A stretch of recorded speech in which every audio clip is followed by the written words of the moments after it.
शनि पूर्णिमा, श्रावणको सोमबार, नवदुर्गा पूजा, ठुली एकादशी लगायत पर्वहरू पनि हामी सतर्क रही पूजामा गऱ्यौँ। अझै पनि हामी खुलेर सत्सङ्ग गराउन सकिएको छैन र भक्त अझै पनि हामीमा खुलेर सत्सङ्ग गराउन आउनुभएको छैन। तैपनि प्रशासनसँग सामिप्यता राखी गत वैशाख गतेबाट हामीले मन्दिर परिसर पूर्ण रूपमा खुलेर राखेका छौँ। अब विगत वर्षहरूमा जस्तै सत्सङ्गलाई मान्यता दिनेछ। अब म लकडाउन अवधि हुँदै गर्दा यो वर्ष भए गरेका कार्यहरू भन्न गएको छु। अध्यक्ष हरिकृष्ण रिमाल समेतको सञ्चालक समितिले 2073 सालमा कार्यभार सम्हाल्दा यो मन्दिरको नाममा जम्मा 5 लाख अक्षय कोष थियो।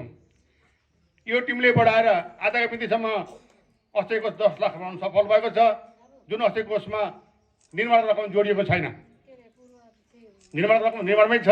हामीले आएको दाताहरूको रकम जम्मा गरेर अक्षय कोष 10 लाख बनाएका छौँ। मन्दिरमा पूजा आजा चल्न सकोस् भनेर हामी त्यो अगाडि बढाएका छौँ।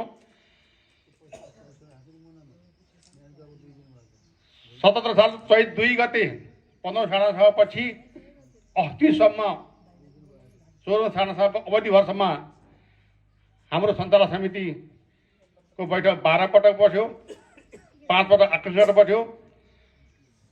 अब यसमा मैले यो समयको पाबन्दी गर्दाखेरि पदाधिकारीको उपस्थित भन्न चाहिने, सम्पूर्णको यो उपस्थित पुगेकै छ। यता चाहिँ म भन्न चाहन्न। आर्थिक वर्ष 77-78 लागि लेखा परीक्षणको लागि लेखा परीक्षक बोर्ड प्रशासक भूषालाई नियुक्ति गरी कार्य सम्पन्न गरिएको। संस्था अनुमति गर्ने काम कोषाध्यक्ष वामदेव घिमिरे समेत भई जिल्ला प्रशासन कार्यालय काउन्सिलले काम सम्पन्न गरियो। रु 10,000 बराबरको पाइप खानेपानीबाट प्राप्त भएबाट यस कार्यमा सहयोग गर्ने शोभा रिमाल र रविन्द्र घिमिरे धन्यवादको पात्र हुनुहुन्छ। उहाँलाई हामी धन्यवाद टक्राउँछौँ। रु 5,000 बराबरको सिमेन्ट उपलब्ध, सिमेन्टको कुर्ची जुन यो बगरमा देखिएको छ बेन्ची उपलब्ध गराउनुहुने कुलप्रसाद घिमिरे र यस मन्दिरलाई 20 लाख कुर्सी उपलब्ध गर्ने ज्येष्ठ नागरिक गणेश चारलाई हामी हार्दिक धन्यवाद टक्राउँछौँ। अर्को यहाँ महत्त्वपूर्ण कुरो आइरहेको छ। भती सन्तोष घिमिरेको स्मृतिमा मुक्तिनाथ घिमिरेको छोरा कान्छो भती सन्तोष घिमिरेको स्मृतिमा निजकै सानीमा आशा भण्डारीले रु 1,52,524 रुपियाँ अक्षय कोष स्थापना प्रदान गर्नुभएको छ। उसको भोलि त्यो अक्षय कोष दैनिक शिवमा चढ्ने जलले उसको आत्मा सन्तुष्टिको निमित्त सानी मामाले 1,52,524 खै कहाँबाट ल्याउनु रकम हो। सन्तोष घिमिरेको आयो, कहीँ आयो खोजौँ। आशा भनेर निजका बाबा मुक्तिनाथ घिमिरेलाई हामी हार्दिक धन्यवाद टक्राउन चाहन्छौँ। अब हुने कार्य 100 शिवलिङ्गमाथि कलश हाल्ने काम बाँकी नै छ। हामी यो अब आउने वर्षमा गर्नेछौँ। साधु सन्तहरूलाई सुविधाजनक तलबाट बस्ने मिल्ने आश्रम बनाउनु पर्ने छ। मन्दिर परिसरको उत्तरपट्टि विवाह व्रतबन्ध लगायत कार्यहरू गर्नलाई एउटा सुविधा सम्पन्न तत्काल बनाउनु पर्ने छ। जुन तल्लो भेग खाली छ। क्रियापुत्री भवन सुविधा सम्पन्न बनाउनु पर्ने छ। सांसद विकास कोषबाट रु 5 लाख निकास भएको छ। अब त्यसले कति बन्छ? इस्टिमेट हामीले 52 लाख बनायौँ, तर 5 लाख आएछ। कस्तो बन्छ आफ्नो ठाउँमा छ। मन्दिर परिसरमा असुरक्षाको महसुस भएर सुरक्षाउने किसिमको कम्पाउन्ड वाल बलियो र गेट बनाउनु पर्ने। यहाँ गेट पनि छैन, एउटा कम्पाउन्ड वाल पनि छैन। असुरक्षा महसुस भइरहेको छ। शिलालेखलाई अन्तिम रूप दिने काम भइरहेको छ। आज हामी यहाँ नसके पनि हामी चन्दादार सम्मान गर्छौँ। अब यो 1 महिना ढिलोमा हाम्रो यो भित्ता अब सिँगारिदिन्छ। शिलालेखमा हाम्रो चन्दादार नाम यहाँ अभिलेखन हुनेछ। अन्य भइगएको कामहरू आउने गर्नेछौँ। अब अन्तमा यस अवधिमा प्रत्यक्ष अप्रत्यक्ष रूपमा आर्थिक सहयोग गर्नु दिनुहुने सामाजिक व्यक्तित्व, बौद्धिक सल्लाह सहयोग गराउनुहुने सङ्घ संस्था, कार्यालय एवं दानी व्यक्तिहरू, सत्सङ्ग वा गुरु पुरोहित, मन्दिरमा दैनिक पूजा चलाउने पुजारीका दम्पति, सहयोगी दाता, सम्पूर्ण भक्तजनमा यस कार्य समितिका सम्पूर्ण मित्रहरू र पूर्व कार्य समिति परिवार समेत यस समिति तर्फबाट हार्दिक धन्यवाद साथ हार्दिक कृतज्ञता प्रकट गर्दछु। अन्तमा यस प्रतिनिधिपर भन्न सदन सफल गरी उचित पुग्नुहुन्छ भन्दै अहिले बिदा हुन्छु। भगवान पुरुष शिवले यहाँको कल्याण गर्नु। ओम नमः शिवाय। धन्यवाद। मञ्चमा आसीन हुनुभएका सम्पूर्ण अतिथिगण, तल फ्लोरमा रहनुहुने सम्पूर्ण ठुलो मन हुनुहुने चन्दादाता, आदरणीय वृद्ध बुवा आमा समूहको टिम, आदरणीय भक्तजनहरू, अनि अस्ति मात्रै आज हामीलाई करिब 3-4 दिन अगाडि एकजना बाबुको वैकुण्ठवास भएको थियो। उनको स्मृतिमा उनको सानी आमा संरक्षक रहने गरी आशा भण्डारीको नेतृत्वमा दाजु मुक्तिनाथ घिमिरेको कनिष्ठ सुपुत्र को देहावसानमा हामीलाई 1,52,524 रुपियाँ उनको वैकुण्ठवासको कामना गर्दै अक्षय कोषको स्थापना गर्नुहुने आदरणीय व्यक्तित्व पनि यहाँ हुनुहुन्छ। उहाँलाई पनि मैले सम्बोधन गर्न चाहे। हजुरहरू सबैको थोपा थोपा पसिना, थोपा थोपा मायाले नै आज एउटा मन्दिरको परिकल्पना भएको छ। मन्दिर नै सबै कुरा होइन रहेछ। अब हामीलाई थाहा भइसक्यो, यता मन्दिर बन्दै गर्दा हामी घाममा तातिरहेका छौँ। अब यो फेरि समस्या कहाँनिर पर्यो भने हामीलाई एउटा सुविधा सम्पन्न भवन पनि चाहिने रहेछ भन्ने बातबाट पनि आज हामीले बुझिरहेका छौँ। जे होस्, हजुरहरूले दिएको रकमको मैले यहाँ सरसर्ती वाचन गर्ने अनुमति चाहन्छु। र यहाँ वाचन गर्दै जाँदा मैले अघिल्लो वर्ष चाहिँ हरेक चन्दादाताको वरिष्ठतम हिसाबले नामावली वाचन गरिसकेको छु। फेरि त्यही नामलाई दोहोर्याइ तेहोर्याइ गरिरहन आवश्यक देखिएन। त्यो नाम चाहिँ हामीले प्रमाणपत्रमा अभिलेखीकरण गरिसकेका छौँ। प्रमाणपत्रमा अभिलेखीकरण गरिसकेका छौँ। यो अभिलेखीकरण पछि फेरि हाम्रो भित्ति अभिलेखन पनि अगाडि गइसकेको छ र हामीले भित्र नेपाली कागजमा पनि अभिलेखीकरण गरेका छौँ, गर्दैछौँ, गर्नेछौँ। किनभने हाम्रो यो ढुङ्गे लेखनहरू झर्न सक्छ। त्यसैले धेरैतिर यो कार्यक्रम मिलाउँदाखेरिमा हाम्रो यो कामको सिलसिला ढिलो भएको कारणले गर्दा आज हामी यो तातो घाममा परेका छौँ। हजुरहरूले अन्यथा नमानिदिनु होला। आज तातो घाममा हामीले यो कार्यक्रम गर्दैछौँ। भोलि पर्सि आगामी दिनमा पनि हामी अन्य कार्यक्रम गर्दा यस्तो घाम पार्ने छैनौँ भन्दै म यो वाचन गर्न चाहन्छु। यहाँ हजुरहरूले दिनुभएको रकमलाई अभिलेखीकरण मात्रै हो, यो नाम होइन, अभिलेखीकरणलाई म वाचन गर्न चाहन्छु। शिवालय सेवा समिति गैंडाकोट 4 नवलपरासी बर्दघाट सुस्ता पूर्व आर्थिक वर्ष 2077-78 को आय व्यय विवरण। आम्दानी खर्च, आम्दानीतर्फ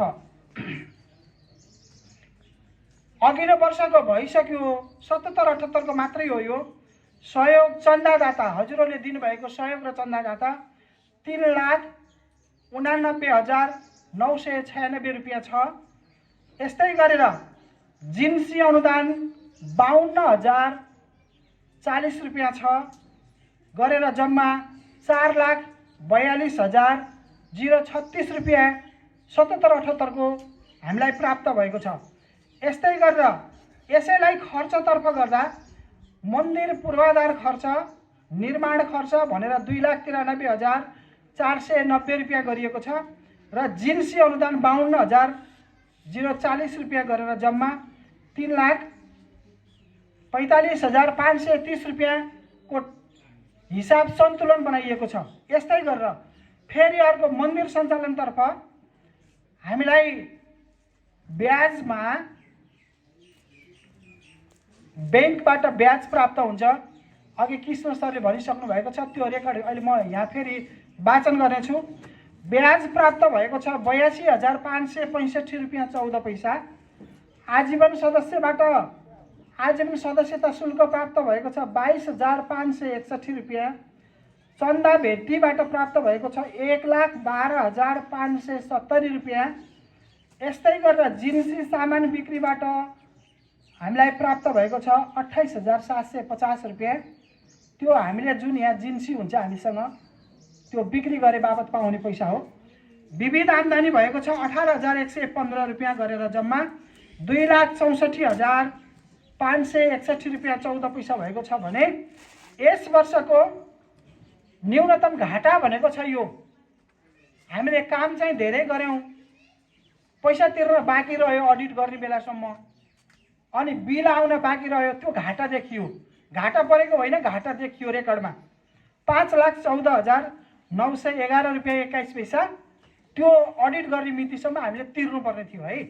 गरेर जम्मा 12,21,508 रुपियाँ आम्दानी भयो भने खर्चमा दैनिक पूजा खर्च 3,515 रुपियाँ, वार्षिक पूजा खर्च 1,07,500 रुपियाँ, विशेष पर्व विशेष खर्च 3,32,848 रुपियाँ, पूजा सामग्री 27,885 रुपियाँ, मर्मत सम्मार 1,73,739 रुपियाँ, सरसफाई 4,000 रुपियाँ, मसलन्दा 13,125 रुपियाँ, भैपरी आउने खर्चमा 14,065 रुपियाँ, साधारण सभा खर्चमा 15,300 रुपियाँ, कार्यालय सामानमा 170 रुपियाँ, यातायात सञ्चारमा 6,575 रुपियाँ, विविध खर्चमा 15,380 रुपियाँ गरी जम्मा 4,14,102 रुपियाँ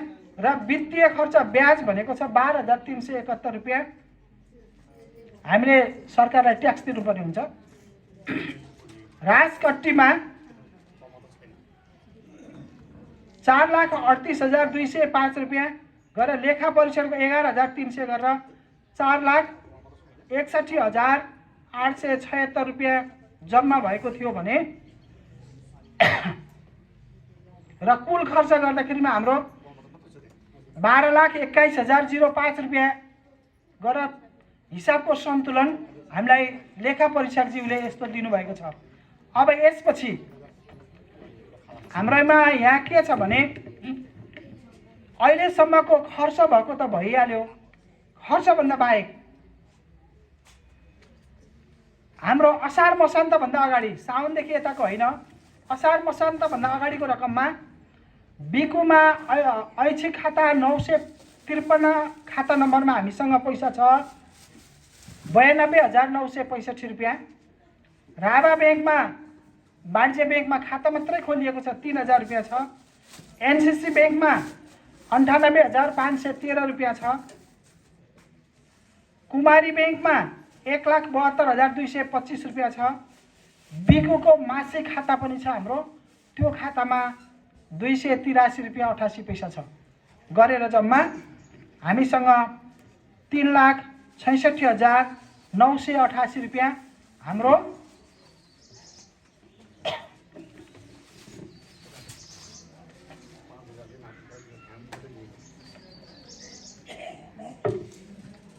ब्याङ्कमा बचत छ भने अब फेरि हाम्रो मुद्दती पनि छ। मुद्दती पैसा कसैले चलाउन पाउन्न। हिजोदेखि नै यो एउटा सिस्टम हो जुन हाम्रो आजीवन सदस्यको रकम उठ्छ। आजीवन सदस्य हामी जो 2,000 रुपियाँ अथवा पहिला 1,000 अनि 1,500 2,000 भयो, त्यो मध्ये हामीले त्यहाँ लगेर जम्मा गर्नुपर्ने हुन्छ। त्यसमा छ हाम्रो बिकुको बचत खाता 1,411 नम्बर खातामा छ, एउटा 1 लाख रुपियाँ छ। एउटा 630 नम्बर खातामा 5 लाख छ। अर्को बिकुको 1348 नम्बर खातामा 1,50,000 गरेर 7,50,000 रुपियाँ हाम्रो असारभन्दा अगाडि छ।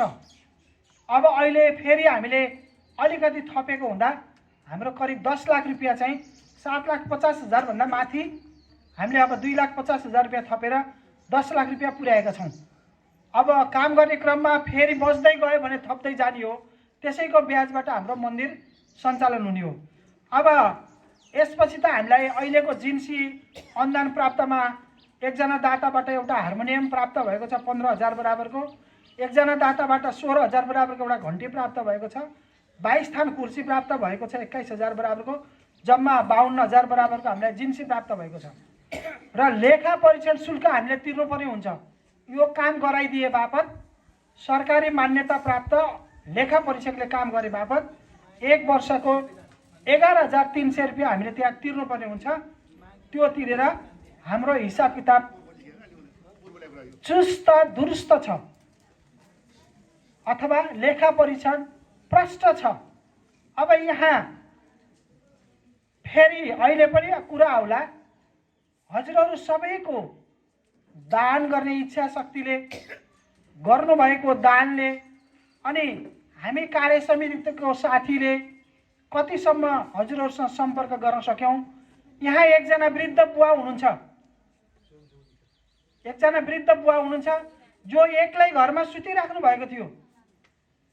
हामी अध्यक्ष, आजको यस कार्यक्रमका अध्यक्षज्यू अनि सल्लाहकारज्यू, सचिवज्यू, म लगायत अरू पनि हुनुहुन्थ्यो है। 8-10 जना मान्छे गएर उहाँलाई उठायौँ। उहाँ एक्लै घरमा सुतिराख्नु भएको थियो। उठाएपछि उहाँले 1,25,000 रुपियाँ मेरो तर्फबाट भनेर निन्द्राबाट बिउजेर पैसा बोलिदिनु भयो। यस्तो दानी हातहरू, यस्तो दानी मनहरू जो निन्द्रामा पनि आफूले खाना राखेको, आफ्नो औषधि उपचार गरेर राखेको खर्चबाट आफ्नो सन्तानको नाम, उहाँको अहिले यहाँ सायद मेरो विचारमा ठ्याक्कै त नभनौँ 32 जनाको नाम त्यो रकमले लेख्न पुग्छ। 4 जना त स्वर्गीय भएको नाम लेख्दैछौँ हामीले, त्यो हाम्रो प्राविधिकले गर्दैछ है। यस्तै गरेर धेरै दानी हातहरू यहाँ हुनुहुन्छ। अब 5 लाखभन्दा माथि 5,10,000 रुपियाँ, 5,10,500 रुपियाँको सबैभन्दा आज हाम्रो यहाँ ठुलो दाता हुनुहुन्छ जो आफ्नो हातले शिलान्यास गर्नुभयो। आज हामीले कार्यक्रम गर्दै जाँदा उहाँ वैकुण्ठवास हुनुभयो, आदरणीय बुवा हरिप्रसाद घिमिरेज्यू। उहाँको सबैभन्दा ठुलो, व्यक्तिगत दानमा उहाँको सबैभन्दा ठुलो छ। संस्थागत दानमा सामुदायिक वनको छ। सामुदायिक वनको 5 लाखभन्दा माथि केही रुपियाँ माथि छ। हामीलाई सांसद विकास कोषबाट 4.5 लाख रुपियाँ प्राप्त भएको छ। यस्तै गरेर सङ्घीय मामिला मन्त्रालय, सामाजिक विकास मन्त्रालयबाट 5 लाख रुपियाँ आएको छ। अब त्यो भ्याटकट्टी गर्दा, करकट्टी गर्दा कति आउँछ। यस्तै यहाँ धेरै दानी हातहरू हुनुहुन्छ। सबैजनाले प्रत्यक्ष वा अप्रत्यक्ष सहयोग गरेर नै आज हामी यो कार्यक्रम गर्न सफल भएका छौँ। आगामी दिनमा आमा समूहहरूले शिवलिङ्गहरूलाई राख्न प्रशस्त दान गर्नुभएको छ, व्यक्तिगत रूपमा दान गर्नुभएको छ, सबै दानै दान गर्नुभएको छ। यो यहाँहरूको महिमा प्रशंसा मेरो यो मुखले मात्रै गरेर सम्भावना छैन है। त्योभन्दा बढी हजुरहरूको माया सद्भावले गर्दा आज हामी ज्यादै हर्षित भएका छौँ, ज्यादै खुसी छौँ।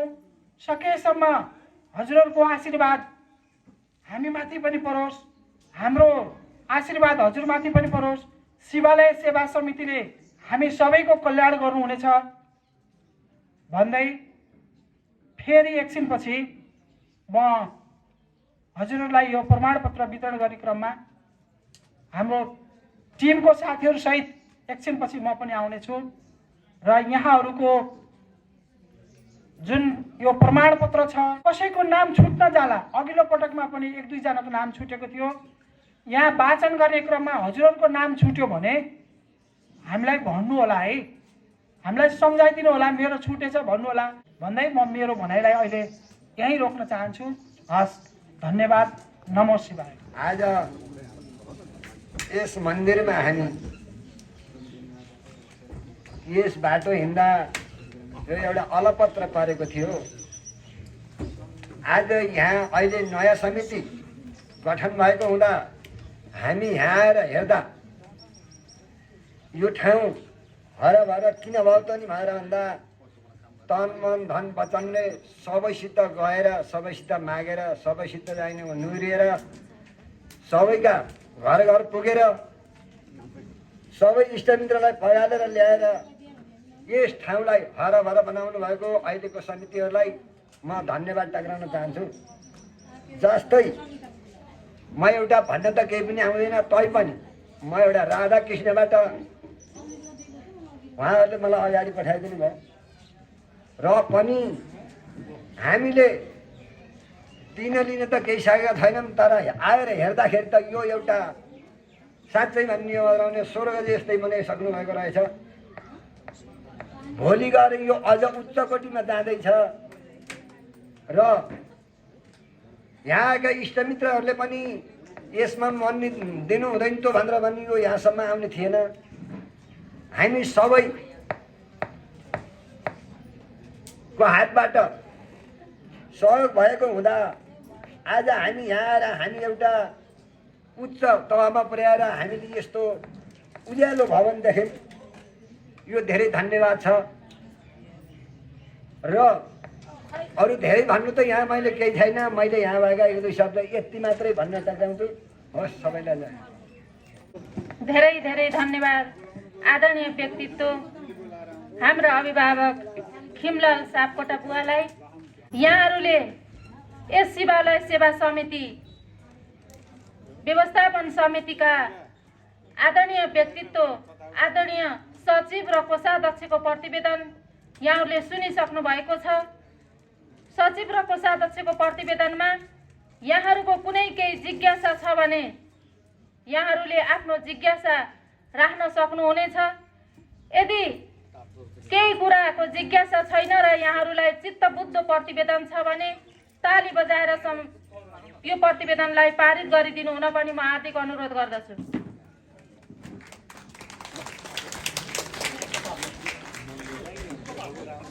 धन्यवाद। सम्पूर्ण उपस्थित महानुभावहरूलाई कोषाध्यक्ष र सचिवको प्रतिवेदन पास भइसकेको छ। वास्तवमा दानीलाई कहिले पनि हानि हुँदैन भन्छन् नि, दान गर्यो भने कहिले पनि घाटा हुँदैन, सकिँदैन। प्रत्येक दिन मुष्टि दान गर्यो भने त्यस दिनको भोजन भगवानलाई चढाएको प्रसाद स्वरूप हुनेछ। त्यसले गर्दा कहिले पनि दानीलाई हानि हुँदैन भन्ने भनाइलाई मध्यनजर राख्दै 1000 देखि 5000 सम्म यस मन्दिर व्यवस्थापनको लागि सहयोग गर्नुहुने चन्दादाताहरूको म नाम भन्दछु। यहाँ उपस्थित हुनुहुनेछ भने अगाडि आएर खाताबाट सम्मानित हुनुहुन पनि म हार्दिक अनुरोध गर्दछु। आज यस शिवालयको 16औं वार्षिक साधारण सभाको सन्दर्भमा जति यहाँ चन्दा दिनुभयो, सहयोग गर्नुभयो, उहाँहरूलाई जुन नाम बोलाइयो उहाँहरू सबै धन्यवादका पात्र हुनुहुन्छ। हाम्रो शास्त्रमा के भनेको छ भने, वेदमा के भनेको छ भने 2 हातले कमाऊ 1000 हातले दान गर भन्छ। यो पृथ्वीमा सबभन्दा उच्च प्राणी भनेको मानिस हो र यो उच्च प्राणीले सबैको हितको लागि दान गर्नुपर्छ। र यो प्राणी उच्च प्राणी 84 लाख प्राणी छन् भनेको छ विभिन्न जातका भनेर। त्यो मध्येको सर्वश्रेष्ठ प्राणी मानिस भएको हुनाले यसले 33 कोटी देवताहरूको सम्मान गर्नुपर्छ। त्यसमध्येमा शिव भगवान पर्नुहुन्छ। शिव भगवानको सत्ता हामीसँग रहेन भने हामी के हुन्छौँ भन्दा हाम्रो शरीर सब हुन्छ, सब मात्रै हुन्छ शिवको सत्ता गएपछि। त्यसो भएर हामीले शिवलाई प्राण स्वरूप देवताको रूपमा मानिन्छ। शिव नहुने भने हाम्रो शरीर सब हुन्छ, मुर्दा हुन्छ। तर यस्तो तत्त्व छ जुन तत्त्व मुखबाट शिव तत्त्व बाहिर निक्लेर गएपछि यो शरीर 5 मिनटमा गनाउँछ। लैजा फाल यसको के अरे अन्त्य संस्कार गर भन्नुपर्छ। मान्छे यस्तो शरीरलाई सञ्चालन गर्ने सत्ता भनेको शिव हो। त्यसो भएर शिवको सम्मान र शिवको आराधना हामी सबैले गर्नुपर्छ। 33 कोटी देवता हुनुहुन्छ। 33 कोटी देवता हाम्रो शरीर छन्। हाम्रो अनेक रौँका क्षणहरू छन्। ती क्षणहरू बन्द भयो भने हामी रोगी हुन्छौँ। देवता भनेको रक्षा गर्ने वस्तु, यसरी बुझ्नु पर्यो। देवता भनेको केवल मन्दिरमा बस्ने होइन कि, देवता भनेको मानवहरूलाई रक्षा गर्ने, प्राणीहरूलाई मात्रै रक्षा गर्ने वस्तुको नाम हो देवता। त्यसरी हाम्रो शरीरमा 9 लाख पालहरू छन्। यी पालहरू बन्द भयो भने हामी चाहिँ बन्द हुन्छ। त्यस कारणले यी पाललाई नै देवताको स्वरूप मानेर यिनलाई जहिले पनि सन्तुष्टि राख्नुपर्छ। र यी जुन देखाइएका हाम्रा मठ मन्दिरहरू छन् यहाँबाट के भन्छ धर्मका धरोहर हुन्। यिनमाथि हाम्रो अस्तित्व छ, हाम्रो मानव मात्रको अस्तित्व छ। यहाँ भैँसी आउँदैन, गाई आउँदैन, भालु आउँदैन, बाघ आउँदैन, स्याल आउँदैन, केही आउँदैन। कसैले यहाँ बेलपत्र फुलपाती चढाउँदैन, केवल मानिसले चढाउँछ। त्यसरी मानिसका मात्र आराध्य देव हुन्। त्यसरी मानिस यस्तो प्राणी हो जसले यो पृथ्वीमा भएका 9,84,000 प्राणीहरू तिनको सबैको कल्याण गर्ने वस्तु भनेको मानिस हो। ती सबैको कल्याण गर्ने मानिस भएको हुनाले मानिसले हरेक ठाउँमा दान दातव्य दिएर सबैको रक्षा गर्नुपर्छ। केवल देवताहरूको मात्रै होइन, मानिसले मानिसको पनि रक्षा गर्नुपर्छ। दरिद्र एउटा आयो, अपाङ्ग आयो, तिमीलाई दान दिनुपर्छ, तिमीलाई खाना दिनुपर्छ। जोगी भनिन्छ जोगीलाई खाना दिनुपर्छ। त्यो भयो भने उनको आत्माले शान्ति पाउँछ। हामीले कमाएको दान दिनुपर्छ। शास्त्रमा के 10 दान दिनु भनेको छ। 10 दान भनेको के हो? त्यो मर्ने बेला यति चामल, यति धान, यति नुन, यति तेल, यति जौ भनेको होइन। तपाईँ सालभरिमा जति कमाउनुहुन्छ त्यो तपाईँको कमाई विभिन्न क्षेत्रमा 1000 ठाउँमा तपाईँले 10% दान गर्नुहोस्। 90 तपाईँ परिवारमा खर्च गर्नुहोस्।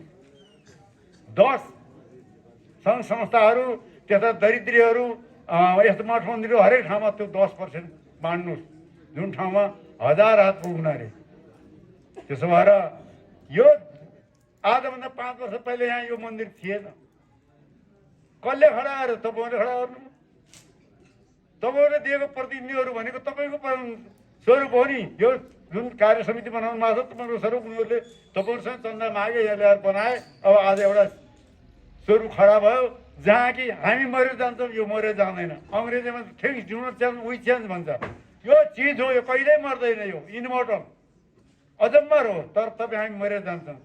हिजो यहाँ यो स्थापना गर्दा हालका मान्छेहरू खोइ, भक्ति बाबा खोइ, यसलाई चाहिँ यो मन्दिर बनाउनु भन्दा 5 लाख दिने हरिप्रसाद खोइ। हामी पनि त्यही बाटो जाने हो। यहाँ कोही रहनेवाला छैन। जानै पर्छ 2-4 दिनको, ढिलो र चाँडो नहो। त्यसो भएर दान दिँदाखेरि कन्जुसाइ नगरौँ र वर्ष हौसिएर सुन्नुभयो पल्लो गएर यस्तो गरेर हामीले पनि दिनुपर्छ भनेर त्यो लाइट नलाग्नुहोस्। तपाईँको कमाइ कति छ त्यो कमाइको 10% मात्रै दान गर्नुहोस्। 100 रुपियाँ तपाईँको आम्दानी भयो भने 90 रुपियाँ खर्च गर्नुहोस्। तपाईँ त्यो दिनैपर्छ। त्यो 91 तपाईँले 1 रुपियाँ खान पाउनुहुन्न, 90 मात्रै तपाईँको अधिकार छ। दान गर्नै पर्छ। हाम्रो शास्त्र त्यो भनेको छ। त्यसो भएर म यहाँहरूलाई के भन्न चाहन्छु भने यो सबै धरोहरहरू हाम्रा अस्तित्व हुन्। जहाँ हाम्रा यी धरोहर छैन त्यो ठाउँमा हाम्रो अस्तित्व हुँदैन। त्यसो भएर हाम्रो अस्तित्वको लागि यिनलाई जहिले पनि जागरुक रूपमा राख्नुपर्छ। हामी जहिले पनि जागरुक हुनुपर्छ। यी सब यिनलाई जहिले पनि तन्दुरुस्ती राख्नुपर्छ। यिनलाई रङ रोगन यताउति अब आवश्यक चिजहरू। अरू कुरो के छ भने आवश्यक भनेको वस्तु कहिले पनि तृप्त हुँदैन। जस्तो हामीले यहाँ अब मन्दिर तयार भयो, पूजाआजा चल्छ। अब यहाँ कसैले विवाह गर्न आउला, कसैले व्रतबन्ध गर्न आउला, ती मानिसहरू बस्ने, कपडा फेर्ने, खाने यी आदि कुराहरू त्यो पनि गर्नु पर्यो। त्यसको पनि यहाँ आवश्यकता छ। त्यसरी यो आवश्यकता भनेको कुरो दिनदिन बढिरहेको छ। यदि आवश्यकता आएन भने त्यो राष्ट्रको कुनै पनि विकास हुँदैन भनेको छ। त्यो गाउँको कुनै पनि विकास हुँदैन। आवश्यकता भनेको विकासको जननी हो। विकास ल्याउने आमा भनेको आवश्यकता हो।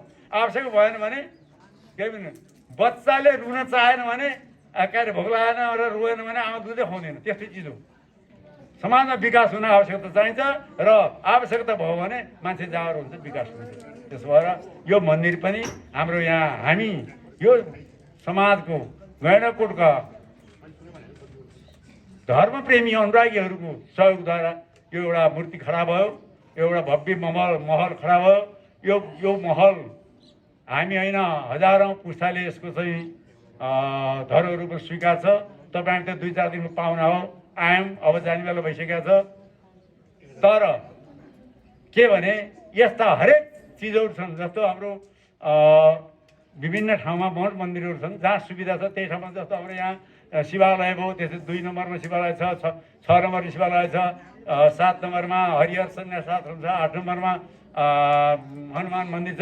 यी सबै हाम्रा आराध्य देवहरू हुन्। हामीले आस्था राख्यौँ भने यिनले हामीले सहयोग गर्छन्, हामीले आस्था राखेन भने कुनै पनि सहयोग गर्दैनन्। अब देउता तेरो देउताले के अरे भनेर भन्छ नि, जहाँ ऊ समर्पितै छैन, समर्पितै नभएको ठाउँमा त्यहाँ कुनै पनि देउताले केही सहयोग गर्दैन। त्यसो भएर आस्था राख पहिला, त्यसमा तिम्रो धन मन तन सबै त्यहाँ देऊ। तिम्रो तन मन त्यहाँ छ भने त्यसले शक्ति जागरण हुन्छ र त्यो ईश्वरको सत्ता उसले प्राप्त गर्दछ। योगी महात्माहरू यहाँ बस्यो नि, तिनीहरूको अनुहार औरा आउँछ, किनभने उनीहरू त्यसमा लिन्छन्, ईश्वरमा लिन्छन्, उसँग औरा आउँछ। हामीसँग छैन, हामीसँग हाम्रो अनुहार फुस्रो भएर बसेको हुन्छ, किनभने हामीसँग त्यो ईश्वरीय सत्तालाई हात लिने साधन हामीले अप्नाएका छैनौँ। त्यसो भएर दान पनि दिउँ, आत्मा पनि दिउँ। हामीले ईश्वरमा आत्मा आस्था राखेनौँ भने हामीलाई ईश्वर प्राप्त हुँदैन। त्यसो भएर यी हाम्रा धार्मिक धरोहरहरूको स्याहार सम्हार गरौँ, सक्दो दान दियौँ। आफू कङ्गाली भएर दान दिने होइन, 10 कमाएको 10% मात्रै दिने, त्यो दान दिउँ। अब करोड हुनेले 10 लाख दिन्छ, 10 लाख कमाउनेले 1 लाख दिन्छ होइन, 1 लाख कमाउनेले 10,000 दिन्छ, 10,000 कमाउनेले 1,000 दिन्छ, 1,000 कमाउनेले 100 दिन्छ, 100 कमाउनेले 10 रुपियाँ दिन्छ। आफ्नो हैसियत आफैले विचार अर्काले भनेर होइन, आफ्नो हैसियतमा बसेर दान दिनुहोस्। धेरै निर्माणहरू हुन बाँकी छन्, यस्तै अरू अन्यत्र ठाउँ पनि होला। माग्न चन्दा माग्न आउनेलाई अथवा यस्ता धार्मिक संस्थाहरूमा चन्दा माग्नेलाई म दिन्न नभएर कसैलाई नभन्नु होला। तपाईँको मनले जति चाहन्छ त्यति 1 रुपियाँ दिनुपर्छ, केही आपत्ति छैन। यो यस्तै हुन्। अब हामी सबै ईश्वरका साधक हुन्। हामीले साधना नगरी हामी ईश्वर प्राप्त गर्दैनौँ। साधनाको लागि विभिन्न संस्थाहरू मन्दिरहरू खडा गर्नुपर्छ र साधनाको निमित्त हो। यहाँ सत्सङ्ग हुन्छ, चलिरहेकै छ। अरू हुनुहोस्, कथा मात्र होइन, वास्तविक शरीरको दर्शन के हो, यसको स्वरूप राम्रा विज्ञहरू ल्याएर सुन्नुहोस्। शरीर कसरी उत्पत्ति भयो, यो केले निर्माण भएको छ र यो किन अवस्थाहरू जान्छ र यहाँ प्राण भइन्जेल बाँच्नुदार छ, प्राण निक्लिएको 5 मिनट किन गनाउँछ, यसको बारेमा हामीले खोजी गर्न जान्न राम्रा विद्वान ल्याएर मन्दिरले यहाँ भक्तजनहरूलाई सेवा पुर्याओस् भन्ने आशाका साथ, जिज्ञासाका साथ म यहाँहरूबाट बिदा हुन्छु। हस् त, धन्यवाद।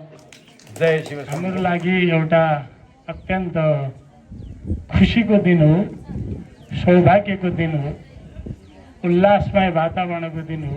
हामी आफ्नै टोलमा, आफ्नै आँगनमा, आफ्नै क्षेत्रमा परब्रह्म परमेश्वर भगवान् शिवस्वरूप कोटेश्वर महादेवको मन्दिर स्थापना गरेर पूजा अर्चना गर्ने सौभाग्य प्राप्त गरिरहेका छौँ।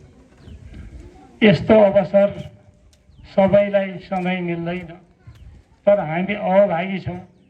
किनभने हामीले प्रत्येक दिन बिहानै भगवान् सदाशिवको दर्शन गरेर आफ्नो शरीर मन तथा बुद्धिलाई पवित्र बनाउने अवसर प्राप्त गरेका छौँ। यो पुण्यमय पावन अवसरमा सर्वप्रथम आयोजक समिति, शिवालय परिवार लगायत सल्लाहकार समितिका सम्पूर्ण सदस्यज्यूहरूमा म आभार व्यक्त गर्न चाहन्छु कि यहाँहरूले मलाई 2 शब्द बोल्ने अवसर प्रदान गर्नुभयो। अब आज अत्यन्त खुसीको पनि दिन छ र एउटा ऐतिहासिक दिन पनि छ। किन भन्दा छरिएर रहेका यति धेरै स्रोत साधनहरू जो कि दिन मन लागिरहेको छ। दानका धेरै प्रसङ्ग भन्नुभयो उहाँहरूले, दिन मन लाग्छ। शास्त्रले 4 किसिमले दिन्छ भनेको छ। एउटा श्रद्धा, भक्ति र प्रेमले दान गरिन्छ, त्यो उत्तम दान हो, त्यसलाई सात्विक दान भनिन्छ।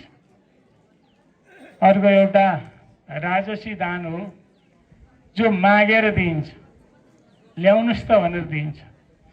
प्रायः मलाई पनि लाग्छ मैले पनि सात्विक दान गर्न सकिनँ, किनभने यहीँ आएर भगवान्लाई चढाएर गरेको दान चाहिँ सात्विक दान हो, त्यसको ठुलो पुण्य छ।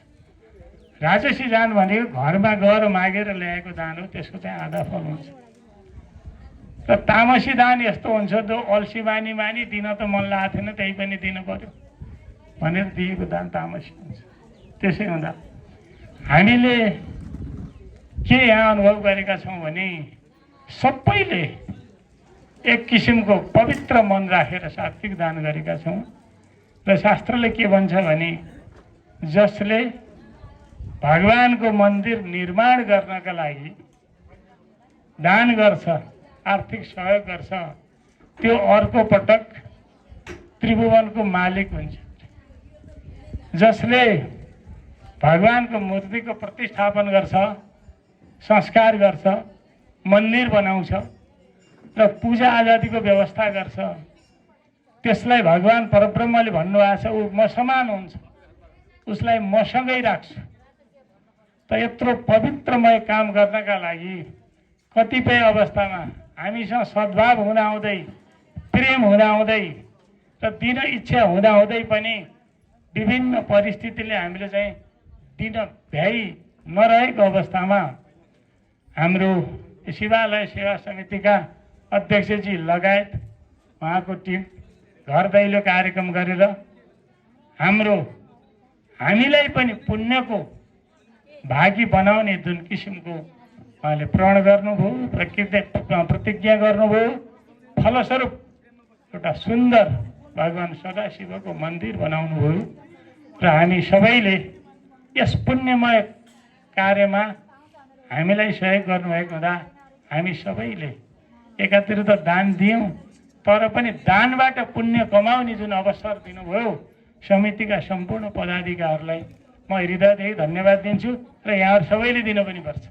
यो शास्त्रको वचन म भन्दैछु। एउटा कुरो के छ भन्नुहुन्छ भने शास्त्रले के भन्छ भने मान्छे त धेरै नै हुन्छन्, तर के हुन्छ भने सफल र कुशल योजक हुनलाई बडा दुर्लभ हुन्छ। योजक स्तोत्र दुर्लभ हुन्छ। हामी धेरै छौँ, तर धेरैलाई जुटाएर एउटा व्यक्तित्वले अगाडि बढाएर एउटा काम सिद्ध गर्ने चाहिँ बहुत थोरै हुन्छन्। ती थोरै मध्येकै मलाई लाग्छ हाम्रो यस समितिको अध्यक्ष हुनुहुन्छ, उहाँलाई मरिभरि धन्यवाद छ। उहाँले आफूले पुण्य त कमाउनु भयो, हामीलाई पनि पुण्यको सहभागी गराउनु भयो। त्यसो हुँदा उहाँलाई म फेरि एकपटक धन्यवाद दिन चाहन्छु। अब आज धेरै यस विषयमा धेरै छलफल गर्नु, धेरै गफ गर्नु त किनभने समयको पाबन्दी छ। आज हामीले साधारण सभाको सुरुवात गरेका छौँ। साधारण सभाको लक्ष्य भनेको सबैभन्दा पहिले विगतका वर्षहरूमा के कस्ता कार्यक्रमहरू भए, के कस्तो बजेट थियो र कति हामीले उपलब्धि हासिल गरियो त्यसको समीक्षा हुनु हो। र जुन कुरो यस अगाडि हाम्रो सचिवजी र कोषाध्यक्षजीले तत्सम्बन्धी विषय प्रस्तुत गरिसक्नु भएको छ। र अर्को एउटा पाठ हुन्छ भावी कार्यक्रमलाई कसरी अगाडि बढाउने, अब हामीले कार्यक्रम कसरी गर्ने आगामी वर्षलाई, त्यसको नीति र कार्यक्रम सुनाएर पास गर्ने पनि यो साधारण सभाको दायित्व हो। त्यसै हुँदा उहाँले अब आगामी कार्यक्रमहरू पनि हामी यो गर्दैछौँ भनेर उहाँले भन्नुभयो। अत्यन्त राम्रोसँग भन्नुभयो, स्पष्टसँग भन्नुभयो। मेरो ख्यालमा कसैले प्रश्न गर्नु भएन, सबै सन्तुष्ट हुनुभयो जस्तो लाग्छ। उहाँको कार्यकुशलतालाई धेरै धेरै धन्यवाद छ। र कार्यक्रममध्ये मलाई एउटा लागेको कार्यक्रम अहिले मैले यस कार्यक्रमका प्रमुख अतिथिज्यू र यस वडा नम्बर 4 का वडाध्यक्षसँग पनि निवेदन गरिसकेको थिएँ। हामीले यत्रो ठुलो मन्दिर बनायौँ शिवजीको 11 अंशको रूपमा रहेका जुन हाम्रो हनुमानजी हुनुहुन्छ, हनुमानजी खाली हुनुहुन्छ, उहाँलाई घाम पनि लागिरहेको छ, पानी पनि पाइरहेको छ। अबको एउटा कार्यक्रममा अहिले हाम्रो कोषाध्यक्षजीले जुन कार्यक्रम भन्नुभयो त्यो कार्यक्रममा हनुमानजीको मूर्तिलाई राम्रो किसिमको एउटा मन्दिर जस्तो बनाएर माथि छेदन गर्ने, उहाँलाई हाल्ने छाता जस्तो एउटा अति सुन्दर बनाएर राख्ने कार्यक्रम समावेश गर्नु होला। सम्भवतः मलाई लाग्छ त्यसलाई धेरै पैसा लाग्दैन र हाम्रो वडाध्यक्षले त्यसलाई म व्यवस्था गर्छु भनी पनि सक्नुभएको छ। त्यो एउटा काम अति जरुरी छ। किन भन्दा हनुमानजी भनेको जिउँदा देवता, अष्ट चिरञ्जीवी मध्येका एउटा चिरञ्जीवी। र जब चाहिँ श्रीरामजीले अन्त्यमा के भन्नुभयो भने हनुमान तिमीलाई के चाहियो भने तिमी यस्तो ठाउँ बास गरे जुन ठाउँमा मिठा मिठा फलफुलहरू भइराखेका हुन्छन्, स्वादिष्ट फलफुल हुन्छ, जहाँ अत्यन्त निर्मल र चिसो पानी हुन्छ त्यो ठाउँमा सधैँ तिम्रो बास हुन्छ र तिमीले अर्को युग आउँदासम्म पनि यो लोकको कल्याण गरिराखे। त्यसै हुँदा हनुमानजीलाई सङ्कट मोचन भनिन्छ। यहाँहरू कतिले हनुमान चालिसा पाठ गर्नुहुन्छ? मैले आजै यहाँलाई भन्छु, गर्नुहुन्छ असाध्यै राम्रो। यदि गर्नुहुन्न भने सानो हनुमान चालिसाको किताब पाइन्छ, घरमा ल्याएर राख्नुहोस्। हनुमानजीलाई चाहिँ ढोग्नुहोस्, त्यहाँ चाहिँ जल प्रसाद के सक्नुहुन्छ चढाउनुहोस्। सङ्कट मोचन, हरेक सङ्कटलाई चाहिँ नाश गरिदिने भगवान् हनुमानजी हुनुहुन्छ। त्यसो हुँदा मलाई लाग्छ अब शिवबाट हामी हनुमानजीको तर्फ पनि जान आवश्यक छ र म यहाँहरूलाई अनुरोध गर्छु। र अब आज म आध्यात्मिक विषयमा धेरै चर्चा नगरिकन अब एउटा के मात्र यहाँसम्म निवेदन गर्न चाहन्छु भने यो भौतिक संरचना लगभग बन्यो, धेरै नै बन्यो। आजभन्दा 4 वर्ष अगाडिको अवस्था यहाँहरू मभन्दा धेरै चाहिँ अग्रज हुनुहुन्छ कस्तो थियो र अहिले कुन रूपमा आयो यो वर्णन गरिसक्नु छैन। यो अत्यन्त शोभनीय छ, अत्यन्त सुन्दर बनेको छ र यसको कति राम्रो उपयोगिता छ भन्ने कुरो विगतका वर्षहरूमा शिवरात्रिहरू भयो, श्रावणको चाहिँ मसान्त भयो, श्रावणको महिना भयो, त्यत्रो कोरोनाको भयावह समस्या हुँदाहुँदै पनि यहाँ कति ठुलो श्रद्धालुहरूको एउटा भिड लागेको थियो। पूजाआजाको जुन चाहिँ व्यवस्था थियो त्यसलाई देख्दैमा थाहा हुन्छ कि यो मन्दिरको कति ठुलो महिमा छ। त्यसलाई चाहिँ वर्णन गरिसक्नु पनि छैन र वर्णन गर्न पनि सकिन्न हामीले। त्यसैले अबको कार्यक्रममा भौतिक निर्माणको साथसाथै भौतिक निर्माणको अन्तिम उद्देश्य के हुन्छ भने सबै चिजको उद्देश्य भनेको सामाजिक संरचनाको निर्माण गर्नु। मन्दिर आफैले मात्र कसैलाई पनि ज्ञान पनि दिँदैन। आएर ढोक त गरिएला, तर ढोक गर्दैमा मन्दिरले दिने चाहिँ दिँदैन। मन्दिर भनेको सबैभन्दा ठुलो मानसिक रोगको औषधि हो। मन्दिरमा आएर तपाईँले भगवान्लाई दर्शन गर्नुभयो र एकछिन भगवान्को मूर्तिलाई हेरिराख्नुहोस् त। म अहिले यहाँहरूलाई भन्छु, भोलि नै प्रयोग गर्नुहोस्। अशान्त मन चाहिँ क्रमशः शान्त भएर जान्छ। जसरी दुखेको दुखाइलाई हटाउनका लागि हामी पेन किलर खान्छौँ, डाक्टरले पेन किलर दिन्छ, त्यस्तै मनको दुखाइलाई नाश गर्ने एकमात्र औषधि हो मन्दिर, जहाँ भगवान्को पूजा आराधना अनि ध्यान हुन्छ। त्यसैले मन्दिरको महत्त्वलाई अत्यन्त गहनताले हामीले हेर्नुपर्ने हुन्छ। भगवान् सदाशिवलाई यहाँले हेर्नुभयो भने हामी जान्छौँ, भोग गर्छौँ, यसो जल चढाउँछौँ र हिँड्छौँ, तर हामी के चाहिँ विचार गर्दैनौँ भने कहिल्यै पनि भगवान् शिव शङ्करको जटामा भएकी जो गङ्गाजी छन् उनको महत्त्व के छ, भगवान्को त्रिनेत्रको महत्त्व के छ, भगवान्लाई हामीले त्रिपुण्ड किन लगाएका छौँ, त्यो त्रिपुण्डको अर्थ के हो, गलामा सर्पको माला किन छ, यी सबै कुरा यस्ता चिज छन्। यसको धेरै व्याख्या गर्दा धेरै समय लाग्छ। तर एउटा सत्य के छ भने जसरी जतिसुकै पापिष्ट पनि नदीमा गएर गङ्गामा गएर डुबेपछि पाप नासिन्छ, तर गङ्गा आफै पाप नाश गर्ने क्षमता लिएकी हुन्छ। त्यस्तै भगवान् सदाशिव अहिले भन्नुभयो, तन्मे मन शिव सङ्कल्पमस्तु, मेरो यस्तो मन होस् जुन मनले सधैँ कल्याण मात्रै सोचोस्, मेरो मनमा कसैको लागि पनि अकल्याण भन्ने चिज नआओस्, कहिल्यै पनि नउठ्यो। हे प्रभु मलाई सधैँ सत्सङ्कल्प दिनुहोस्, यसको अर्थ हो। यसरी हामीले हेऱ्यौँ भने भगवान् चन्द्रशेखर, अर्को एउटा उदाहरण छ हेर्नुहोस्, चन्द्रमालाई शिरमा धारण गर्नुभएको छ। चन्द्रमा कलङ्कित छ। चन्द्रमाले बृहस्पतिकी श्रीमतीसँग व्यभिचार गरे हुँदा बुध जन्मिए, र कलङ्कित चन्द्रमालाई पनि भगवान् सदाशिवले माथि चाहिँ मुकुटको रूपमा लिइराख्नु भएको छ। किन लिनुभएको छ? त्यही मुकुटले चन्द्रशेखर हुनुभएको छ। किन भन्दा सत्य, जहाँ सत्य छ, सत्यमा गएपछि साह्रै सबै असत्य के हुन्छ, नाश भएर जान्छ। त्यो फेरि सत्यमा परिवर्तित हुन्छ। सत्य भनेको प्रकाश हो। सूर्य उदय भएपछि किन अँध्यारो रहँदैन? रहनुपर्ने हो नि त। प्रकाश भनेको सत्य भएको हुँदा र अन्धकार भनेको असत्य भएको हुँदा कहिल्यै पनि सत्यसँग असत्य टिक्न सक्दैन। त्यसैले भगवान् सदाशिवसँग रहेको चाहिँ चन्द्रमा सधैँ के भयो भने पवित्र भए, कलङ्क रहित भए। त्यसैले त्यस्तो किसिमको दर्शन रहेको भगवानको मन्दिर हामीसँग छ। हामीले यी सबै चिजलाई विचार गर्नुपर्छ। त्यसैले अब अन्तिममा म एउटा यहाँहरूलाई भगवानको मूल मन्त्रको रूपमा यहाँहरूले सबै जप्नुहुन्छ।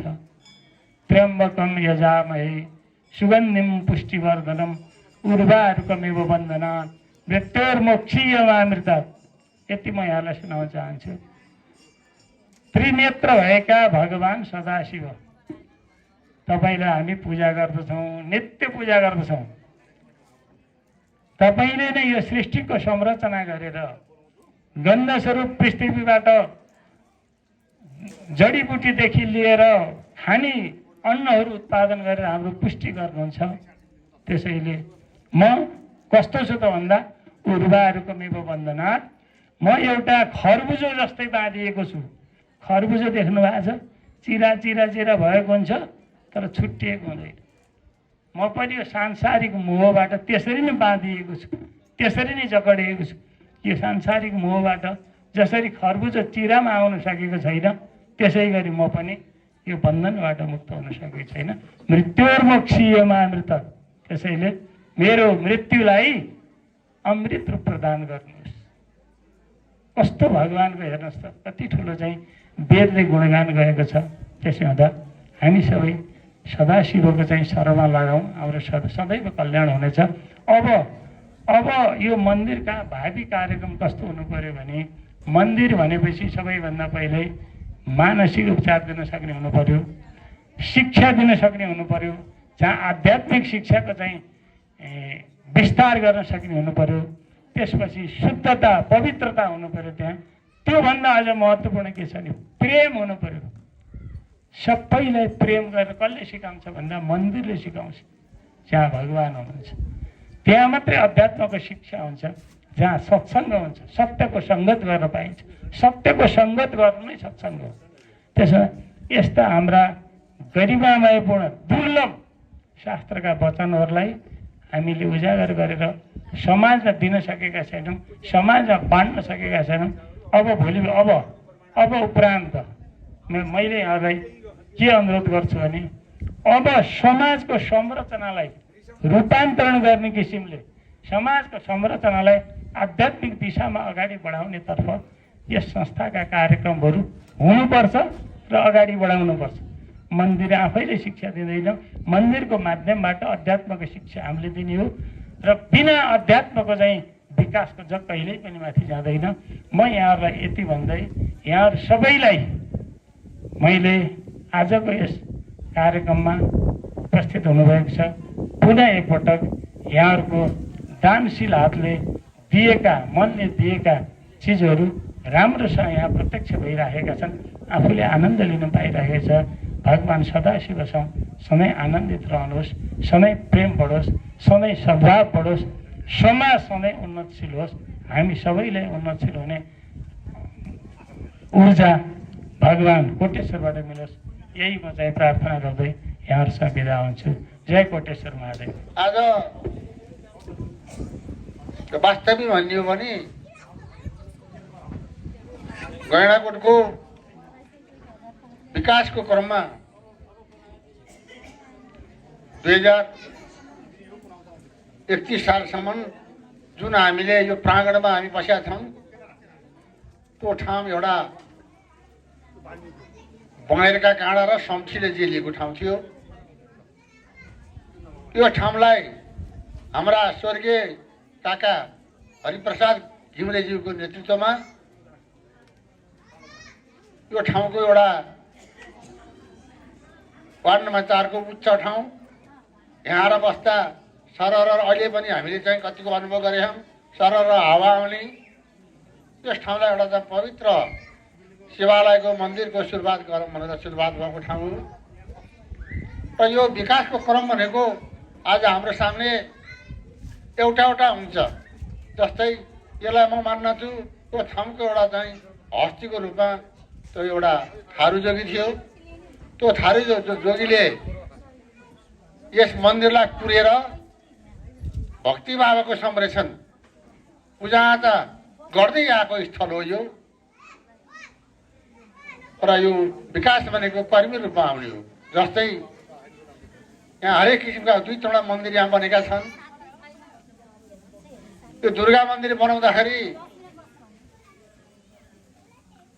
हामीले सम्झनै पर्छ हाम्रा भाइ जयश्री समुदाय वनका सुरक्षागार्ड थिए होमनाथ घिमिरे। म त्यतिखेर पनि समुदाय वनको अध्यक्ष थिएँ। म परासी गएको अवस्थामा ढोडानीबाट चाहिँ कुनै व्यक्तिले मैले अहिले नाम पास्टर भन्दैन, अब थोरै ल्याउनु के अलिकति हल्का ल्याउनु भनेर ठाउँमा धेरै ल्याउनु, ठुला ल्याउनु, राति भएको अवस्थामा काठ आयो। त्यो काठ चाहिँ यहाँका मान्छेले कसरी आयो, राति कसरी आयो भनेर चौकीदारहरूले चाहिँ एउटा यहाँ रोकेको अवस्थामा हामी सबै बसेर समन्वय गर्दा महिला दिदीबहिनीहरूले चाहिँ महिला समूहले त्यो काठ आफ्नो चाहिँ अन्दरमा लियो र त्यही माध्यमबाट हामी सबैको चन्दादाता सबैसित अलिअलि पैसा उभाएर त्यो शीर्षकबाट दुर्गा मन्दिर बनायो। अहिले आएर चाहिँ हामीले त्यो विकास भनेको कर्मी रूप हुँदै जान्छ। र पछि आएर यो हनुमान मन्दिर, एउटा हनुमान मन्दिरको यो जयश्री खोलामा एउटा शिला थियो। तत्कालीन जयश्री समुदाय वनको अध्यक्ष हाम्रो भाइ रिखराम घिमिरे थिए। उनको कार्यकालमा त्यहाँ एउटा हनुमानको मूर्ति बनाउनु पर्यो भनेर ढुङ्गो लिएर आउँदाखेरि विभिन्न किसिमका यहाँ मिडियासिडिया राम्रा नराम्रा कुराहरू भने तापनि यो ढुङ्गो त्यहाँ लडिरह्यो। यो कुरा एक किसिमले मुद्दै पर्ला जस्तो चाहिँ अवस्था चाहिँ सिर्जना भयो। त्यो ढुङ्गो त्यहाँ लड्दा लड्दै काम गर्ने चाहिँ अवस्था अलिकति चाहिँ जटिल हुँदै गयो। पछि अहिले हाम्रा के अरे सोमराज घिमिरे लगायतका केटाहरू त्यो एउटा मूर्तिकार परासीमा बस्ने यहाँ बसिरहन्थे। यो ढुङ्गालाई के गरौँ भन्दा कुदेर मूर्ति बनाउने सिस्टम केटा युवाहरूको नेतृत्व र त्यतिखेरको तत्कालीन अध्यक्ष चाहिँ हाम्रा नारायणजी हुनुहुन्थ्यो। त्यो अवस्थाबाट यो चाहिँ एउटा हनुमानको मन्दिर सिर्जना भयो, हनुमानको मूर्ति सिर्जना भयो। त्यो कर्मी रूपमा आज हामी हाम्रा भाइहरू दुईटा एक शिवालयको, हाम्रो शिवालय यहाँ छ, हाम्रो गुठी जग्गा यहाँ छ, यसको आस्था हामीले पाउनुपर्छ भनेर पहिल्यै पनि विगतमा 2033 सालमा म उपसरपञ्च थिएँ। त्यतिखेर शिवालयमा हामीले पनि गुठी राखेका हौँ। तर गुठी राखेको अवस्था के भयो भने अलिकति म कानुनी हिसाब किताबले पनि केही कोट्याउन जान्छु। 2027 सालमा सूर्यभद्रजी जेलबाट आउनुभयो। जेलबाट आइसकेपछि एउटा मन्दिर बनाउनु पर्यो, नारायणीको नदीमा मन्दिर बनाउनु पर्यो, आएर नुहाउनु पर्यो, शिवालयमा दर्शन गरेर जान सजिलो हुन्छ, मन्दिर बनाउनु पर्यो भनेर चाहिँ उहाँले सबभन्दा पहिले ठुलो कल्पना गर्नुभयो। गरिसकेपछि उहाँले भन्नुभयो राइटर एउटा त्यतिखेर तत्कालीन गाउँ पञ्चायत सचिव थिए, राइटर दाइ तपाईँले 5 कट्ठा जग्गा दिनु पर्यो भन्दाखेरि 5 कट्ठा त म दिन सक्दिनँ, 3 कट्ठासम्म दिउँला भनेको आधारमा फेरि शङ्खमानलाई तिमीले मन्दिर बनाउँथ्यौ शङ्खमान दाइ भन्दा मैले बनाएँ, महादेव बनाएर बनाउँछु, यहाँ किन बनाउँछु भनेपछि बस्ने बुढालाई ससुराको रूपमा लिएर आएर एउटा टिनको मन्दिर सुरुवात भयो। फेरि त्यो शिवालय स्थापना गर्ने मान्छे को त भन्दा वार्ड नम्बर 4 मै ब्राह्मण समाज आएर बसेको 16 घर थियो। गैँडाकोटमा आदिवासी दरेको मलाई भोटे थिए। हामी गएर 27 सालको एउटा शिवरात्रिको दिनमा मुढा लिएर चाहिँ धुरी लगाएर चाहिँ सुरुवात गरेको हो। त्यो म सुरुवात भइसक्यो।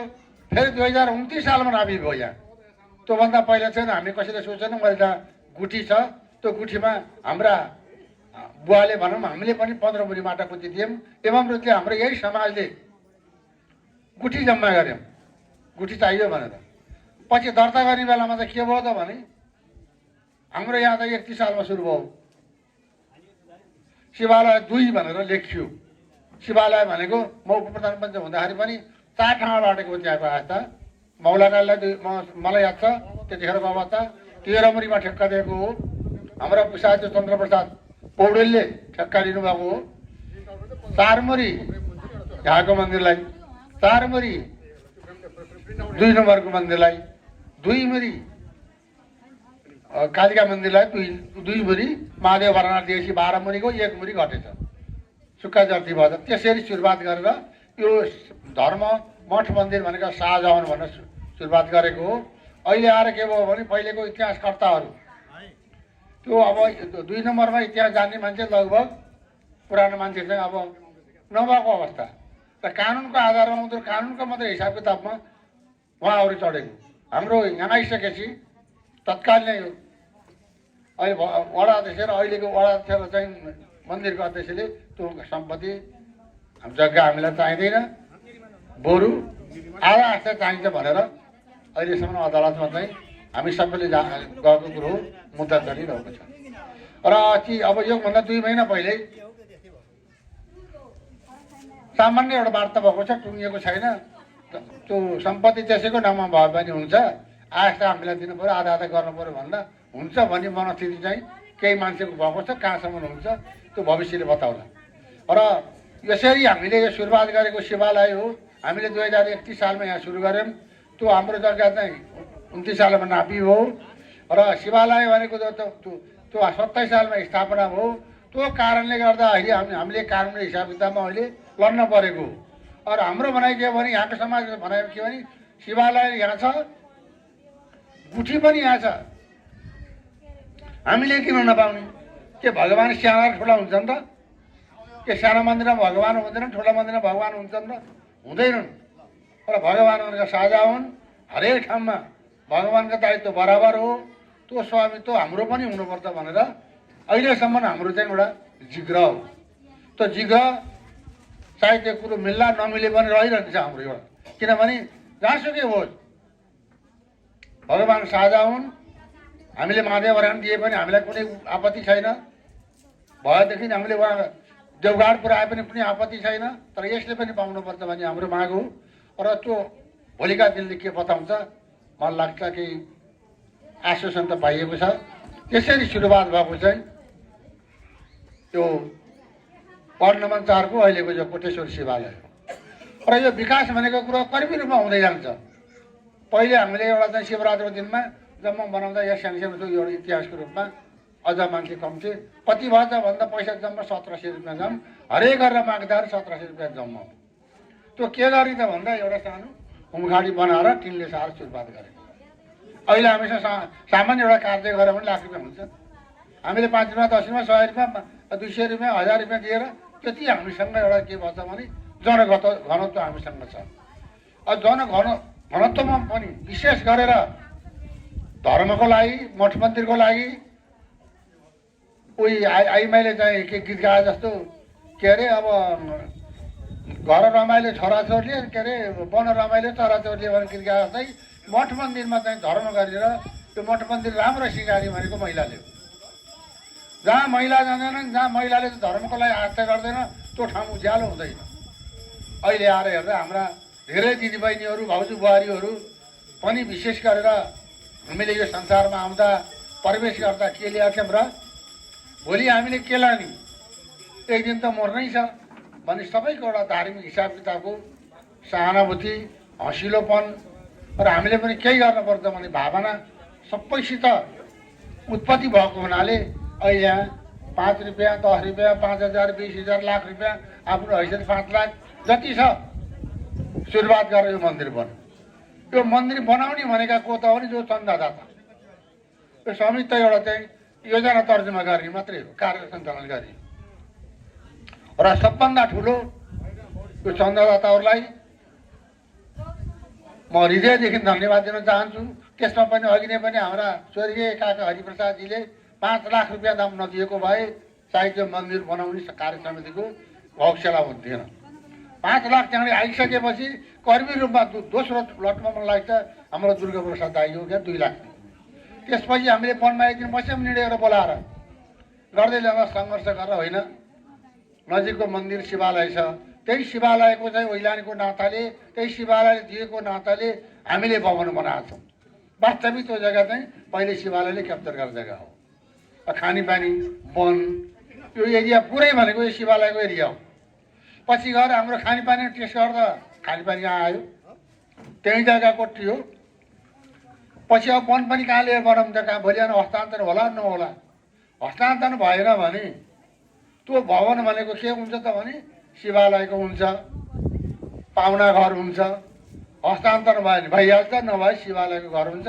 अन्त जङ्गलमा नलाने भनेर बनाएको कारण भयो 2063 सालमा वन पनि हस्तान्तरण भयो र त्यस कारणले त्यो वनबाट पनि यसलाई विशेष गरेर त्यो शिवालयलाई दिएको पनि छ, गरेको पनि छ, गर्न पनि पर्छ। किनभने यहाँ सारा कुराहरू धर्मको लागि जोडिएको छ, जग्गाको लागि जोडिएको छ, हरेक सम्बन्ध हामीसँग नजिक छ। र करिबी रूपमा यसै यही तहले 5 लाख 10 लाख रुपियाँ दाम जम्मा भयो। हरेक साथीहरूले चाहिँ आफ्नो हैसियत अनुसार, इच्छा अनुसार, हैसियतको अनुसार नबनाऊ, हैसियत त्यति मात्रै छैन, इच्छा अनुसारको चाहिँ दान गर्नुभयो।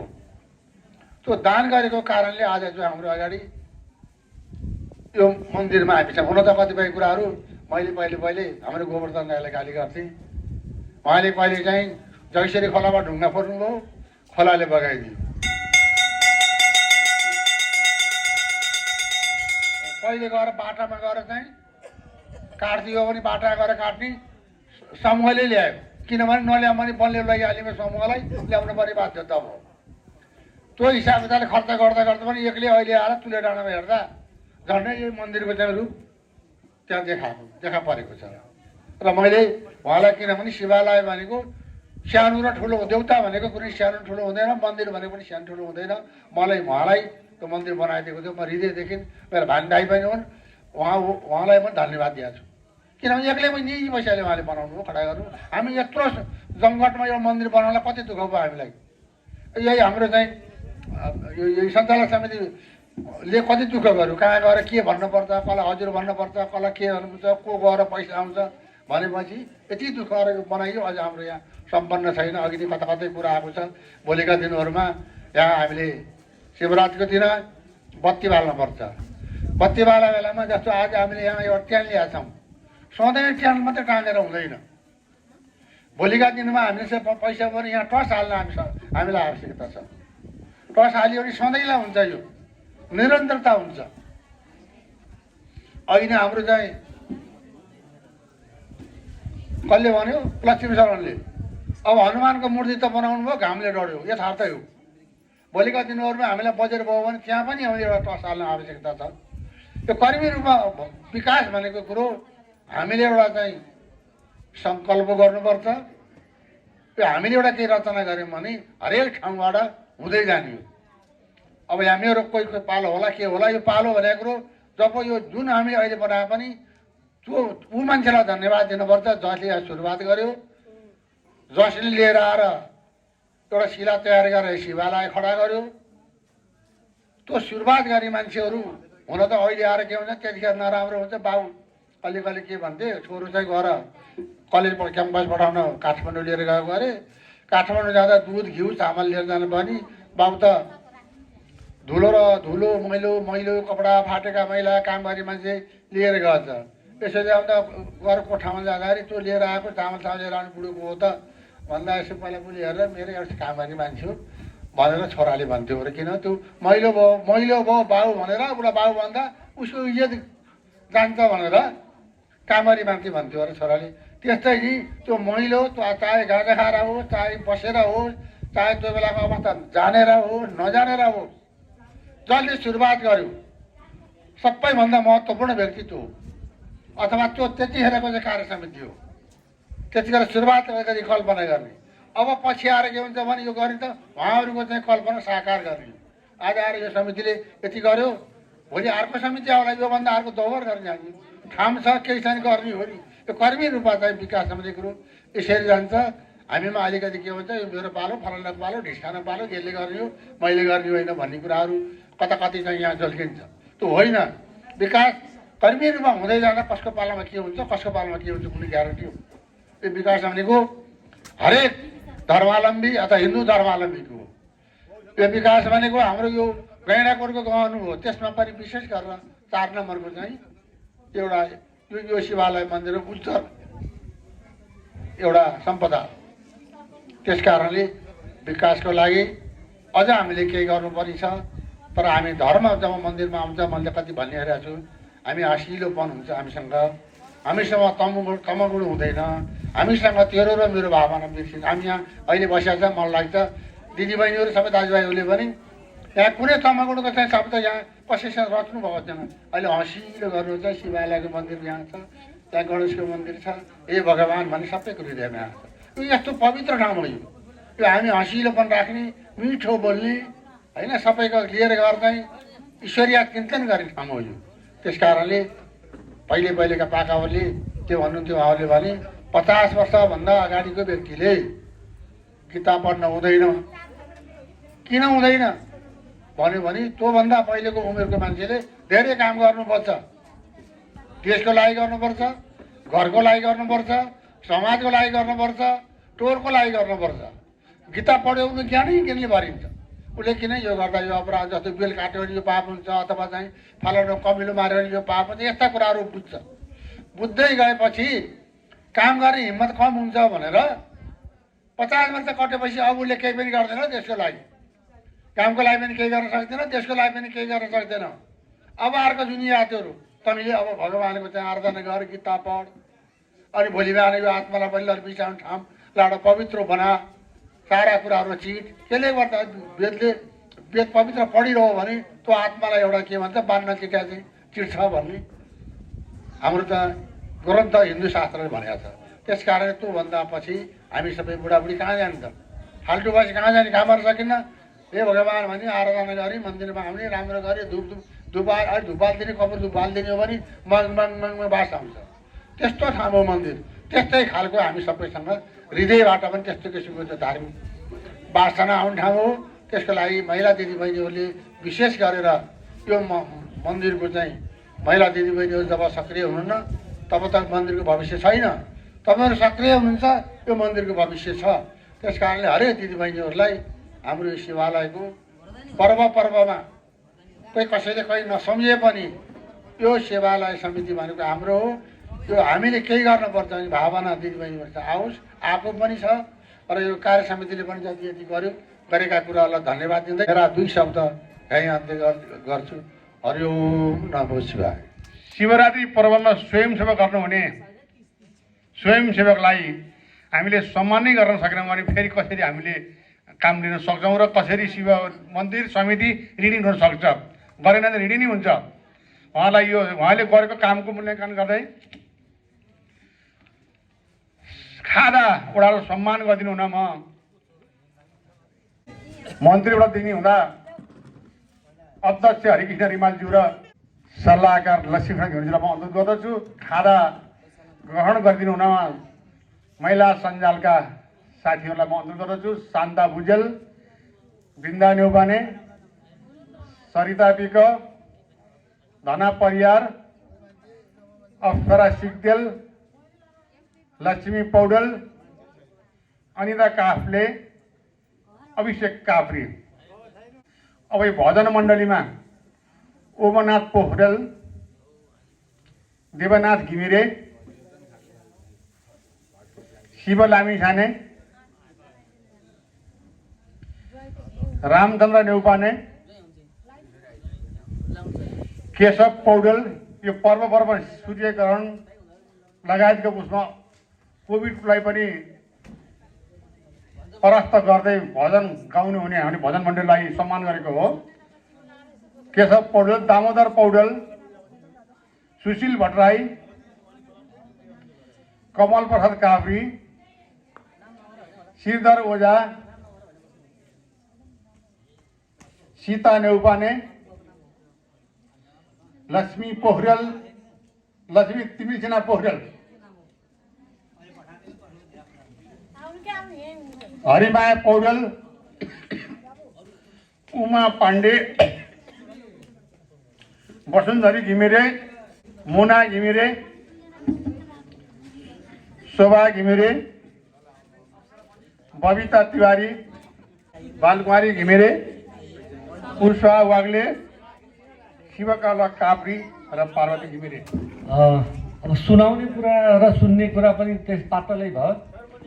सबैभन्दा महत्त्वपूर्ण कुरा के लाग्छ भने आजको कार्यक्रम साधारण सभामा वर्षभरि भएका आम्दानी खर्च र उत्पादन भएका सामग्री, नगद, जिन्सी सबै कुराको लेखाजोखा यो चाहिँ पब्लिक अडिट भन्छ। जनता प्रतिनिधि हुन् उहाँहरू, प्रतिनिधिमूलक यो संस्था हो। त्यसै भएको हुनाले जन अदालत अथवा पब्लिक अडिटका निम्ति यहाँहरूलाई बोलाइएको हो। त्यसमा चाहिँ पब्लिक अडिटका निम्ति यहाँहरूलाई बोलाइएको हो। यो पवित्र स्थान हो। मलाई लाग्छ यहाँ चाहिँ केही खालको गडबड भएको छैन। सचिवको प्रतिवेदनबाट अहिलेसम्म भएका गतिविधि, अब आउने खालको कम तयारी, प्रगति प्रतिवेदन, भावीको योजना सबै हामीले सुन्न पायौँ। मलाई चाहिँ गर्व लागेको छ। यो चाहिँ हातेमालो गरेर भए पनि आज करोडौँको सम्पत्ति, एउटा चाहिँ मन्दिर हाम्रो अगाडि, एउटा हिमाल चाहिँ ठडिएको छ। कोषाध्यक्षको प्रतिवेदन, आर्थिक प्रतिवेदन पनि सुन्न पाइयो। कतिसँग अरू आय स्रोत नहुँदै गर्दा पनि साना दुःखले आर्जेको सम्पत्ति होइन। म यो टिमलाई र टिमको लिडर गर्ने आदरणीय श्रद्धेय हरिकृष्ण रिमानजीलाई म एकदमै हृदयदेखि नै सम्मान गर्छु। के भन्दा एउटा चाहिँ असल चरित्रका कारणले पनि हुनसक्छ, अथवा आर्थिक रूपमा कहीँ पनि नमुछिएको व्यक्तित्वको कारणले पनि हुनसक्छ। आज करोडौँ रुपियाँको चाहिँ यो धरोहर बनाउन सक्ने त्यो आँट जो कोही भाइ साथीसँग हुँदै थिएन, र पनि आज त्यो आँट जसले गर्नुभयो, यो टिमले गर्नुभयो, टिमको अग्रज आदरणीय दाजुले गर्नुभयो। त्यसैले आज यो धरोहर यहाँ उभिएको छ। यो हाम्रो शान हो, हाम्रो गर्व हो। यसैले म सबै टिमलाई पनि उत्तिकै सम्मान गर्न चाहन्छु। टिमको अग्रजका नाताले उहाँ अग्रणी स्थानमा हुनुहुन्छ। यो पनि म यहाँ भन्न चाहन्छु। यहाँ कति साथीहरू आउनुभयो, देख्नुभयो। सबै साथीहरूले यहाँका गतिविधि सुन्नुभयो होला, देख्नुभयो होला। अब यहाँ कसैलाई पनि कुनै खालको डाउट लागेको भए पक्कै पनि ती खालका कुराहरू आउने थिए होला। चाहिँ त्यस्ता खालका कुराहरू आएनन्। यो साह्रै सराहनीय खालको कुरा छ। अग्रज मेरो आदरणीय, मैले असाध्यै सम्मान पनि गर्ने गर्छु लक्ष्मीशरण दाइलाई। उहाँ चाहिँ सामाजिक मात्रै नभएर आध्यात्मिक व्यक्तित्व पनि हो। मैले उहाँले बोल्दै गर्दा मैले केही खालका कुराहरू सुन्ने अवसर पाएँ। मैले धेरै सिक्ने मौका पनि पाएँ। यो चाहिँ भौतिक सम्पत्ति आफ्नै ठाउँमा सम्पत्ति हुँदै गर्दा पनि भौतिक सम्पत्ति सँगसँगै आध्यात्मिक चिन्तन, आध्यात्मिक खालको विचारको सम्पत्ति हामीसँग भएन भने भौतिक सम्पत्तिले मात्रै केही गर्दैन। मैले अस्ति एउटा चाहिँ कार्यक्रममा महिलाहरूको चाहिँ दिवसमा, नारी दिवसको अवसर पाएर एउटा बोल्ने अवसर पाएको थिएँ। सम्पत्ति भन्नुहुन्छ, नारीले अथवा महिलाले सम्पत्ति पाओस् नपाओस् भन्ने सरकारको कुरा होइन। उहाँहरूको चाहिँ बौद्धिक सम्पत्ति सबैभन्दा ठुलो कुरा हो।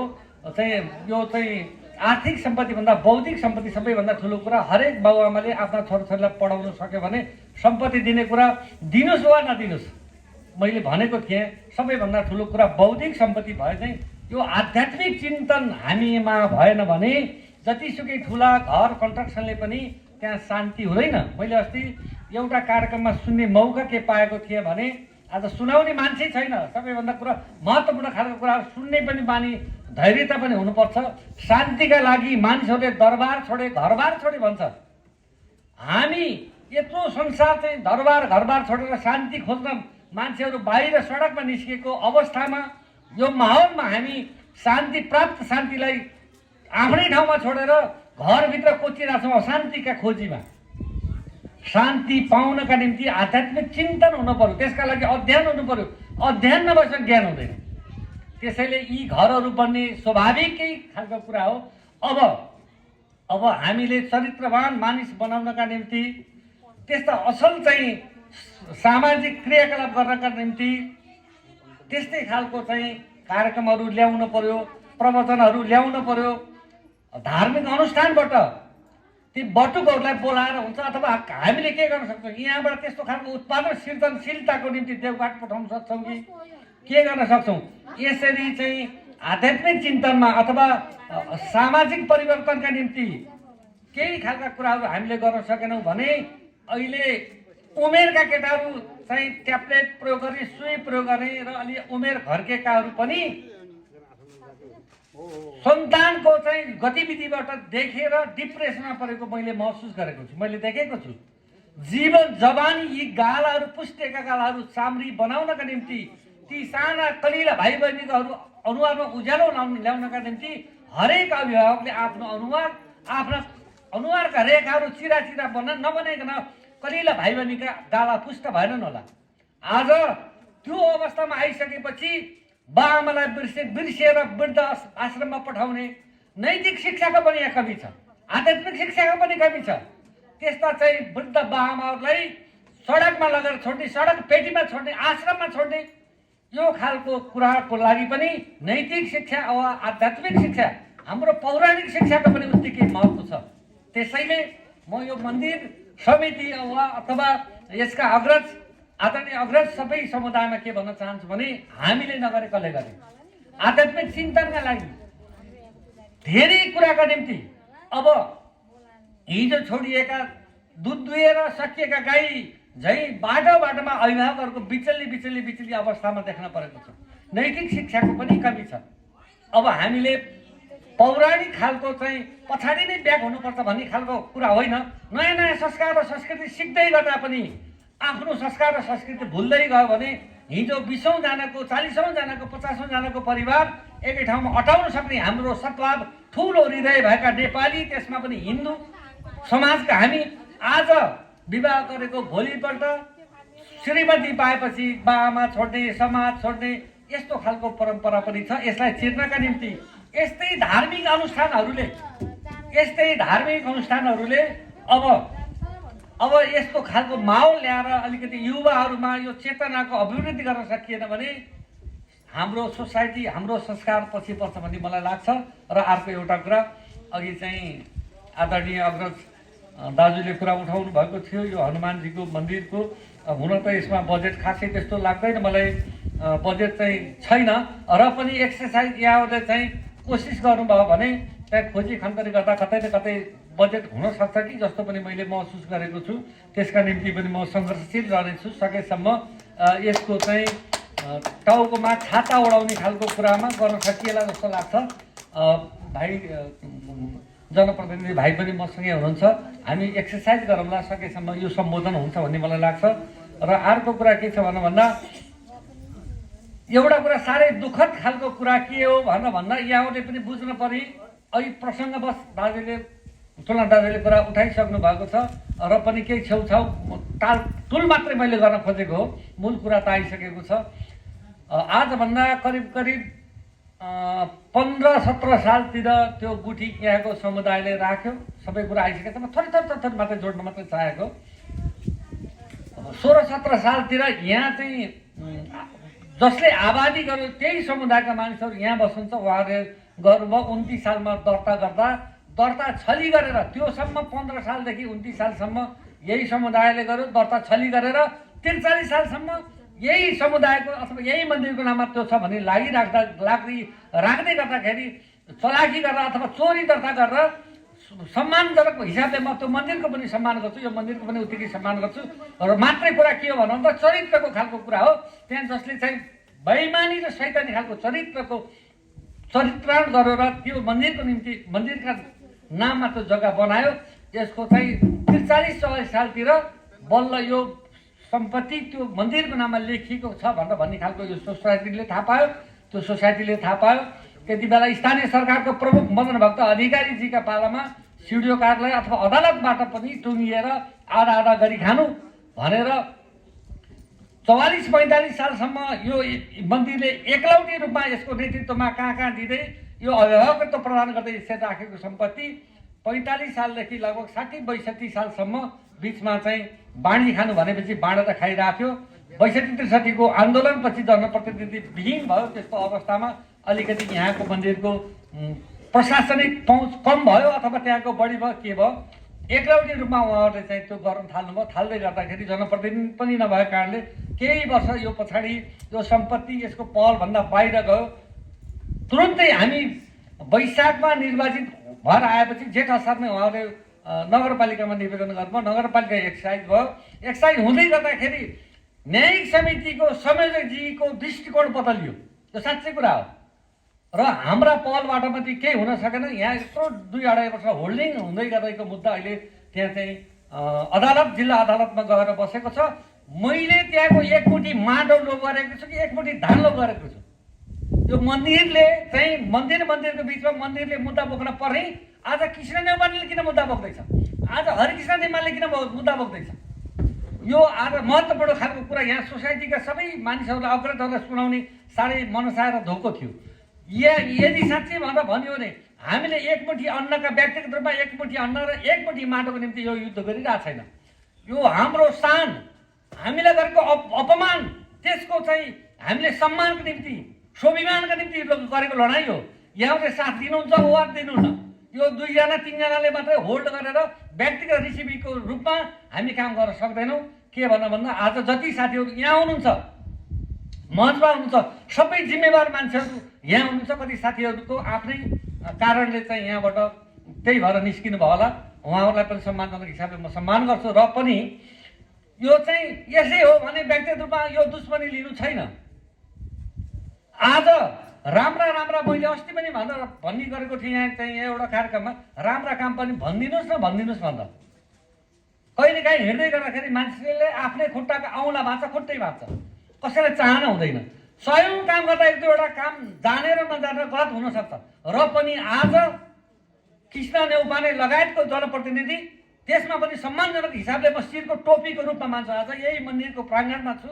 हरिकृष्ण रिमाले यदि जोड नगरेको भए सायद यो मुद्दा त्यहाँसम्म पनि पुग्थेन होला। आज त्यो प्रतिनाद जुन हामी जुन तडपिएका छौँ, के का निम्ति तडपिएका छौँ, कति खालका डिस्कस बाटोमा हुन्छ, जेन्सका सबै सवालका कुरा उठेका छन्। तपाईँहरू मौन हुनुहुन्छ, यो बडा गजबको खालको कुरा छ। यो 2जनालाई चाहिएको सम्पत्ति होइन।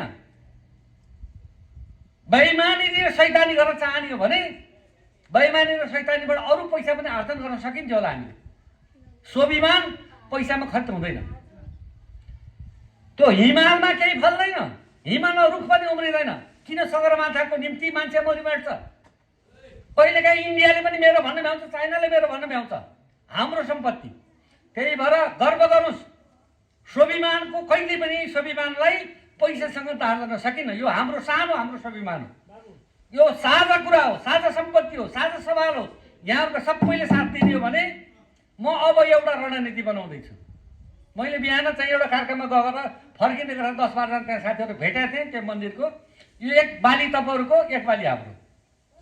अदालतले बाली रोक्दै गर्दाखेरि तपाईँलाई बाली लगाउने अधिकार कसले दियो? एक बाली तपाईँहरू लगाउनु मुस्रो, अब धान बाली हाम्रो। एक बाली तपाईँको, एक बाली हाम्रो। कि अदालतले को स्टे अर्डर अनुसार बन्द गर्न परिन्थ्यो? होइन, तपाईँले अगाडि बढ्ने हो भने एक बाली तपाईँको, एक बाली हाम्रो। त्यो बिचमै यो समन्वयकारी भूमिका अग्रजहरूबाट हुन्छ हुँदैन भने अब यो चुनौती र च्यालेन्जपूर्ण खालको कुरा छ। होइन भने यहाँ 2जनाले 1जनाले कसैको निम्ति चाहिँ यहाँ मर्न पर्ने खालको कुरा केही देख्दिनँ। यो खालको गाँठो फुकाउनका निम्ति म यहाँ मञ्चमा रहनुहुने मेरा अग्रज, आदरणीय अग्रज सबै साथीहरूलाई म यो कुरा भन्न चाहन्छु। अब कसरी चाहिँ अगाडि लान सकिन्छ यो खालको कुरा चाहिँ महत्त्वपूर्ण खालको कुरा छ। र अर्को एउटा कुरा, त्यो एउटा सन्दर्भ हो, अर्को मन्दिरसँग जोडेर म के भन्छु भन्दा एउटा चाहिँ कार्यक्रममा मैले सुन्ने मौका के पाएको थिएँ भन्दा मन्दिरमा मठ मन्दिरमा चन्दा नदेऊ, बरु नदेऊ भनेको होइन है, फेरि यसो नबुझ्नु होला। मठ मन्दिरमा चन्दा नदेऊ, बरु तिम्रो छिमेकमा कोही भोको छ भने, कोही सडकमा कोही भोको छ भने, खाना नपाएको छ भने त्यसलाई दान गर्नु पहिलो सबैभन्दा ठुलो श्रेय भनेर भनेको छ। र अर्को कुरा के भन्छ भने धनी मानिसहरू मन्दिरका आडमा बसेर चन्दा माग्छन्, मतलब भिख माग्छन्, गरिबहरू रोडमा बसेर भिख माग्छन् भन्छ। म मन्दिरसँग देवतासँग साह्रै आश्रित मान्छे हो।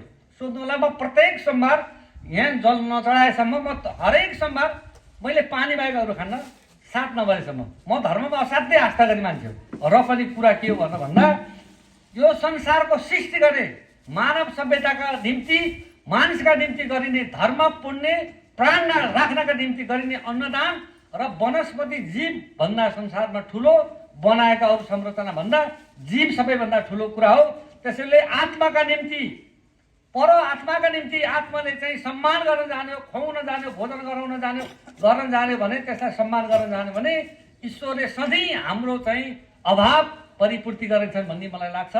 र यहाँ बोलाएर एक दुईवटा कुरा गरी जुन सन्दर्भ जुटाउने आयोजक समिति आदरणीय अग्रज हरिकृष्ण रिमाल लगायत यस टिमलाई हृदयदेखि नै सम्मान र धन्यवाद गर्दै अब आउने दिनहरूमा पनि मैले गर्नुपर्ने खालका कुराहरू केही छन् यहाँलाई लाग्छ यो खालको काम। र फेरि अर्को कुरा के भन्दा हैसियत अनुसारको चाहिँ मलाई काम भन्दा मेरो हैसियतभन्दा माथि सम्झिनु भयो भने मैले पनि गर्न नसकुला। यो कानमा एउटा माडबरी लगाइरहँदा चोरले कान काटेर लान्छ, त्यति महत्त्व छ यत्रो सुनको टुक्रा।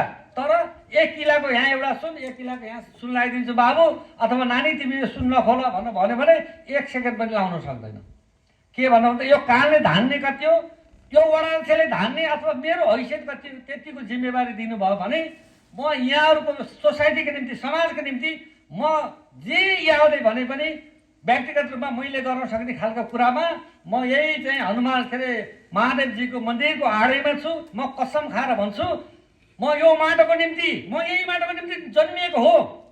म कसैसँग साटिने बेचिने खालको मान्छे होइन। मैले भनिसकेको छु त्यो जग्गाका निम्ति मलाई साथ दिनुहोस्, म त्यही रगत बगाउन तयार छु, म मर्न तयार छु। तर दिन्न। मेरो बाउले पनि पसिना झारेको ठाउँ हो, मेरो इष्टमित्रले पसिना झारेको ठाउँ हो। हाम्रो चरित्र लुट्ने, हाम्रो स्वामित्व अस्तित्व लुट्ने, मोटो भए भन्दैमा युक्रेनमाथि रसियाले बम बर्साउनु पाइन्छ। यो माटोको निम्ति म मर्न तयार छु, यहाँहरूको साथ समर्थन रहोस् यही भन्दै यो कार्यक्रमको पूर्ण सफलताको कामना गर्दै मेरा भनाइहरू यही अन्त गर्छु। हस्त धन्यवाद, नमस्कार, हरिओम।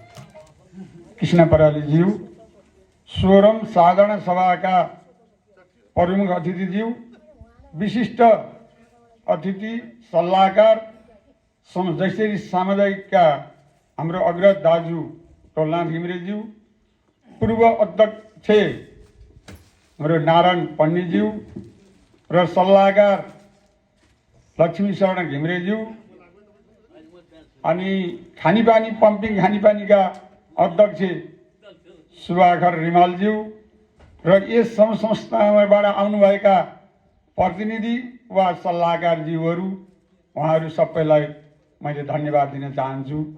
र आज 16औं साधारण सभा यो कार्य समितिले बोलाएकोमा यहाँहरू आउनुभयो, धैर्यसँग श्रवण गर्नुभयो र यहाँहरू सबैलाई धन्यवाद दिन चाहन्छु। हाम्रो यस पूजा अन्त चलाउँदै आउनुभएका पुजारी द्वय यहाँहरूलाई पनि अति राम्रो 14, 15, 16 महिना भयो उहाँहरूले खटेर गर्नुभएको। हाम्रो समितिको दृष्टिमा अहिलेसम्म यतिको पुजारी भेटेका थिएनौँ कि भन्ने पनि हामीलाई छ। र साथसाथै आज यही ठाउँमा अलिकति अघि हाम्रो अग्रज टोलनाथ दाजुले भन्नुभयो, हिजो खरको झुब्रो थियो, खरको झुब्रोबाट चल्दै चल्दै आयो, हुँदाहुँदै एउटा यहाँ हाम्रा स्वर्गीय हरिप्रसाद सर्दीय सदस्य र संस्थापक अध्यक्ष उहाँकै अध्यक्षतामा सूर्यभक्त अधिकारी ज्यूको प्रमुख अतिथिमा शिलान्यास गरेको मन्दिर जीर्ण ढल्नी भएर अहिले यो मन्दिर 3 वर्षको पिरियडमा सम्पूर्ण भयो। तर यो मन्दिर सम्पूर्ण हुँदै जाँदा यो हामीले गरेको होइन, यो हाम्रो 400 जना चन्ददाता, 425 जना आजीवन सदस्यज्यूहरू यहाँहरूबाट हामीलाई विश्वास मानेर यहाँहरूले विश्वास मान्नुभयो, यिनले गरेको काम निश्चय पक्का सफल हुन्छ भनेर कतिपय साथीहरूले रहमा ढुङ्गा हान्नुभयो। 0 थियो, 0बाट 1.5-2 करोडको काम गर्नु भनेको सजिलो भएन होला, कतिपय दुःख भयो होला। र यो कार्य समितिलाई, सञ्चालन समितिलाई मैले कतै व्यक्तिगत मैले भनेको छैन, संस्थाको हितको लागि यो वर्ष दिनभित्रमा कतै मन दुख्ने कुरा गरेको भए यहाँहरूले यो एउटा संस्थाको लागि बोले अब अध्यक्षले भनिदिनु होला। यहाँहरूलाई हृदयदेखि धन्यवाद दिन चाहन्छु। अहिले 12 जनाले असाध्यै राम्रो काम गर्नु हो, त्यसमा पनि अहिले कोषाध्यक्षको बाइचान्स अपरेसन भएको कारणले मैले बोक्ने ल्याउने गरिरहेको छु अहिले 2-4 दिन। अहिले हाम्रा सचिव कृष्णप्रसाद पराजुलीज्यूलाई धेरै नै दौडाधुप भयो। घरिघरि मैले साथ दिएको छु उहाँलाई। आर्थिक कारोबार यहाँ सबै कुरो यो अहिले 400 जनाको सम्मान यो सबै मिलाउँदा उहाँले पनि कता कति गाह्रो भएको छ। अब हामी गर्नेलाई थाहा छ, यहाँ कतिले कृष्णले किन गर्न सकेनन् भन्ने पनि आयो। होइन, उहाँको स्वास्थ्य घाँटी पनि बसेको छ र उहाँ बिहान उठेदेखि बेलुकासम्म यो साधारण सभालाई 2 जनाको काम उहाँलाई परेको हुँदा दौडाधुप पनि छ। त्यसो भएर यहाँहरूले जो हामीलाई विश्वास गरेर चन्दा दिनुभयो, आज तपाईँहरूको कोषाध्यक्षको र सचिवको प्रतिवेदनबाट मैले त्यसलाई प्रस्ट्याइरहनु नपर्ला। तपाईँहरू सन्तोष भएर त्यसबाट कसैको प्रतिक्रिया नआइकन पूर्ण पास गराउनु भयो र 1 रुपियाँ पनि यो कार्य समितिले आफ्नो पाकेटको खाएको छ। तेल खर्च आफ्नो गरेको छ, मोबाइल खर्च आफ्नो गरेको छ, यति गरेर गर्यो। अहिले थोरै अघि टोल्ना दाइले भन्नुभयो हो, हामीले र हाम्रो प्रमुख अतिथिले नै भन्नुभयो हामीले आँट नगरेको यो मुद्दा पर्ने थिएन। मुद्दा हामीले सुरुवातमा मुद्दा गर्दा भन्नै पर्छ। आजका प्रमुख अतिथिले र म गएर ट्र्याक्टर हटायौँ। ट्र्याक्टर हटाएपछि हामी नगरपालिकामा मुद्दा चल्दै गयो। 1 वर्ष त्यहाँ खेप्यौँ। हाम्रा अहिलेका प्रमुख उपमेयर विष्णु कणेल सापकोटाले उहाँले 1 वर्षसम्म तान्नी गरेर 81 हामीलाई नसोधिकन उहाँले एकलौटी सिफारिस गरेर अदालत पठाइदिनु भयो। हामीले मुद्दा गर्न चाहेको होइन। हामीले हिजो सिडिओ कार्यालयमा मुद्दा पर्यो। मदन प्रधान पनि थिए, म यसै वार्डको मन्दिरको वार्ड सदस्य पनि थिएँ र सिडिओले ल प्रधान पञ्चायतज्यू आधा बाँडिदिनुहोस् भनेर पठाइदिनु भयो। आधा बाँडेर चलाइयो। हामीसँग आधा बाँडेको प्रमाण छ, हामीसँग मालपोत तिरेको प्रमाण छ, हामी जग्गा राख्ने दाता यहाँ जिम्दैछौँ। एउटा कुरो भन्नै पर्छ, 4 नम्बरले होइन राखेको, 1 नम्बरको दमसिगोलको मैयादेखि लिएर 5 नम्बर भित्रकाले यो हर्चुलबारीले राखेन। हाम्रो नरबहादुर जमदारजीले बेच्नुभयो, केशव सापकोटाजीले लिनुभयो। हाम्रा बाबाहरूले, हाम्रा मामाहरूले, हाम्रा अग्रज सानोबा ठुलाबाहरूले हामीले त गुठीलाई दिएको भयो, हामी लिँदैनौँ भन्नुभयो। र 24 सालमा मैले अस्ति पनि भने, नगरपालिका नि भने 24 सालमा मेरो बाबाले अंश लाएर मलाई एउटा गरेर दिनुभयो पश्चिमपट्टिको सिरानको। अनि पछि छोड्दै भयो, तँलाई यता दिन्छु खैटानीमा, त्यो छोड्दै भन्नुभयो। मैले छोडेर हिजो हामी जन्म पनि खुद हुँदै मलाई कस्तोसम्म खेप्न पर्यो। हिजोका समितिले खोजेनन्, आज महिला भनेर हेपेर मलाई चाहिँ जग्गा हडप गरे भनेर अहिले भएको होइन। पूर्व अध्यक्षले, गोपेश्वरको पूर्व अध्यक्षले मेरा नाममा उजुरालीमा पुगे। मैले के भने नगरपालिकामा हिजो जन्माउने मान्छे अहिले सबै यहीँ छन्। हो, अघि नै टोल्ना दाइले भन्नुभयो, हुनसक्छ त्यतिखेर हामीले राखे पनि सत्य बोल्नुपर्छ। यहाँ बसेर हिजो शिवालय 2 नम्बरै थियो, तर पछि गएर हामीले यहीँ जहाँ गुठी राखेको छ त्यसको 100 हात बाँधेर यो शिवलिङ्ग भेटियो। म 69 वर्ष भएँ, यो शिवलिङ्ग मैले बनाएको कुँदेको जान्दिनँ, जमिनबाट निकालेको हामीले। हाम्रो अग्रज स्वर्गीय हरिप्रसाद घिमिरेज्यूको करकमलबाट लिएर आएर यहाँ 1 वर्ष चन्द्रप्रसाद टापुलले सापकोटा कहाँ बस्यो। त्यो 1 वर्षपछि रामचन्द्र, अनि 1 वर्षपछि हाम्रा अग्रज बुवा मामा दाजुभाइ हामी सम्पूर्ण भएर दिउँसोमा सङ्घघण्ट बजाउँदै ल्याउँदा अघि नै हाम्रो सल्लाहकार टोल्ना दाइले भन्नुभयो गमजडी बौलाए पनि भनियो। यहाँ धेरै खेपियो, योभन्दा 25-26 वर्ष अगाडिदेखि गजडी बौलाए भन्दै गए। हुन आज यो गाँजै खाएको तालमा यति भएको हो। हरिप्रसादले साउन मास औल्टो बालेर हामीलाई हिँडे केटा हो, हिँडे केटा। म त्यतिखेर केटै थिएँ, गाँजा खान्थेँ। म त बुढाको सङ्गत गर्दा गर्दै एकैचोटि बुढो भइहालेँ। अनि आएपछि हामी यो मन्दिर सुरु गऱ्यौँ। मन्दिर सुरु गरेपछि हाम्रो गुठीको आस्था खोज्न थाल्यौँ। यो दिन अघि नै दाइले भन्नुभयो, जसरी सामुदायिक खानेपानी, अहिले स्वास्थ्य कार्यालय, यिनीहरूको अभिभावक भनेको शिवालय हो। फेरि हामी समिति होइन अनर्सल नबुझ्नु होला। यो तिनटै संस्थाको अभिभावक शिवालय हो।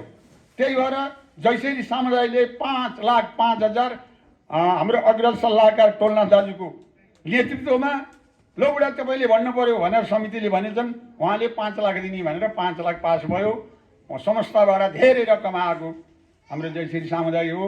यो हृदयदेखि नै जयश्री समुदायलाई मैले धन्यवाद दिन चाहन्छु। त्यतिखेर उहाँ अध्यक्ष नभए तापनि सल्लाहकार भएर उहाँलाई राखेर उहाँका रोगरौँ भएको हो। र अर्को कुरो अब मुद्दा कुरो आयो। अहिले अब 22 गते बोक्दा 17वटा मुद्दा हुन्छन्।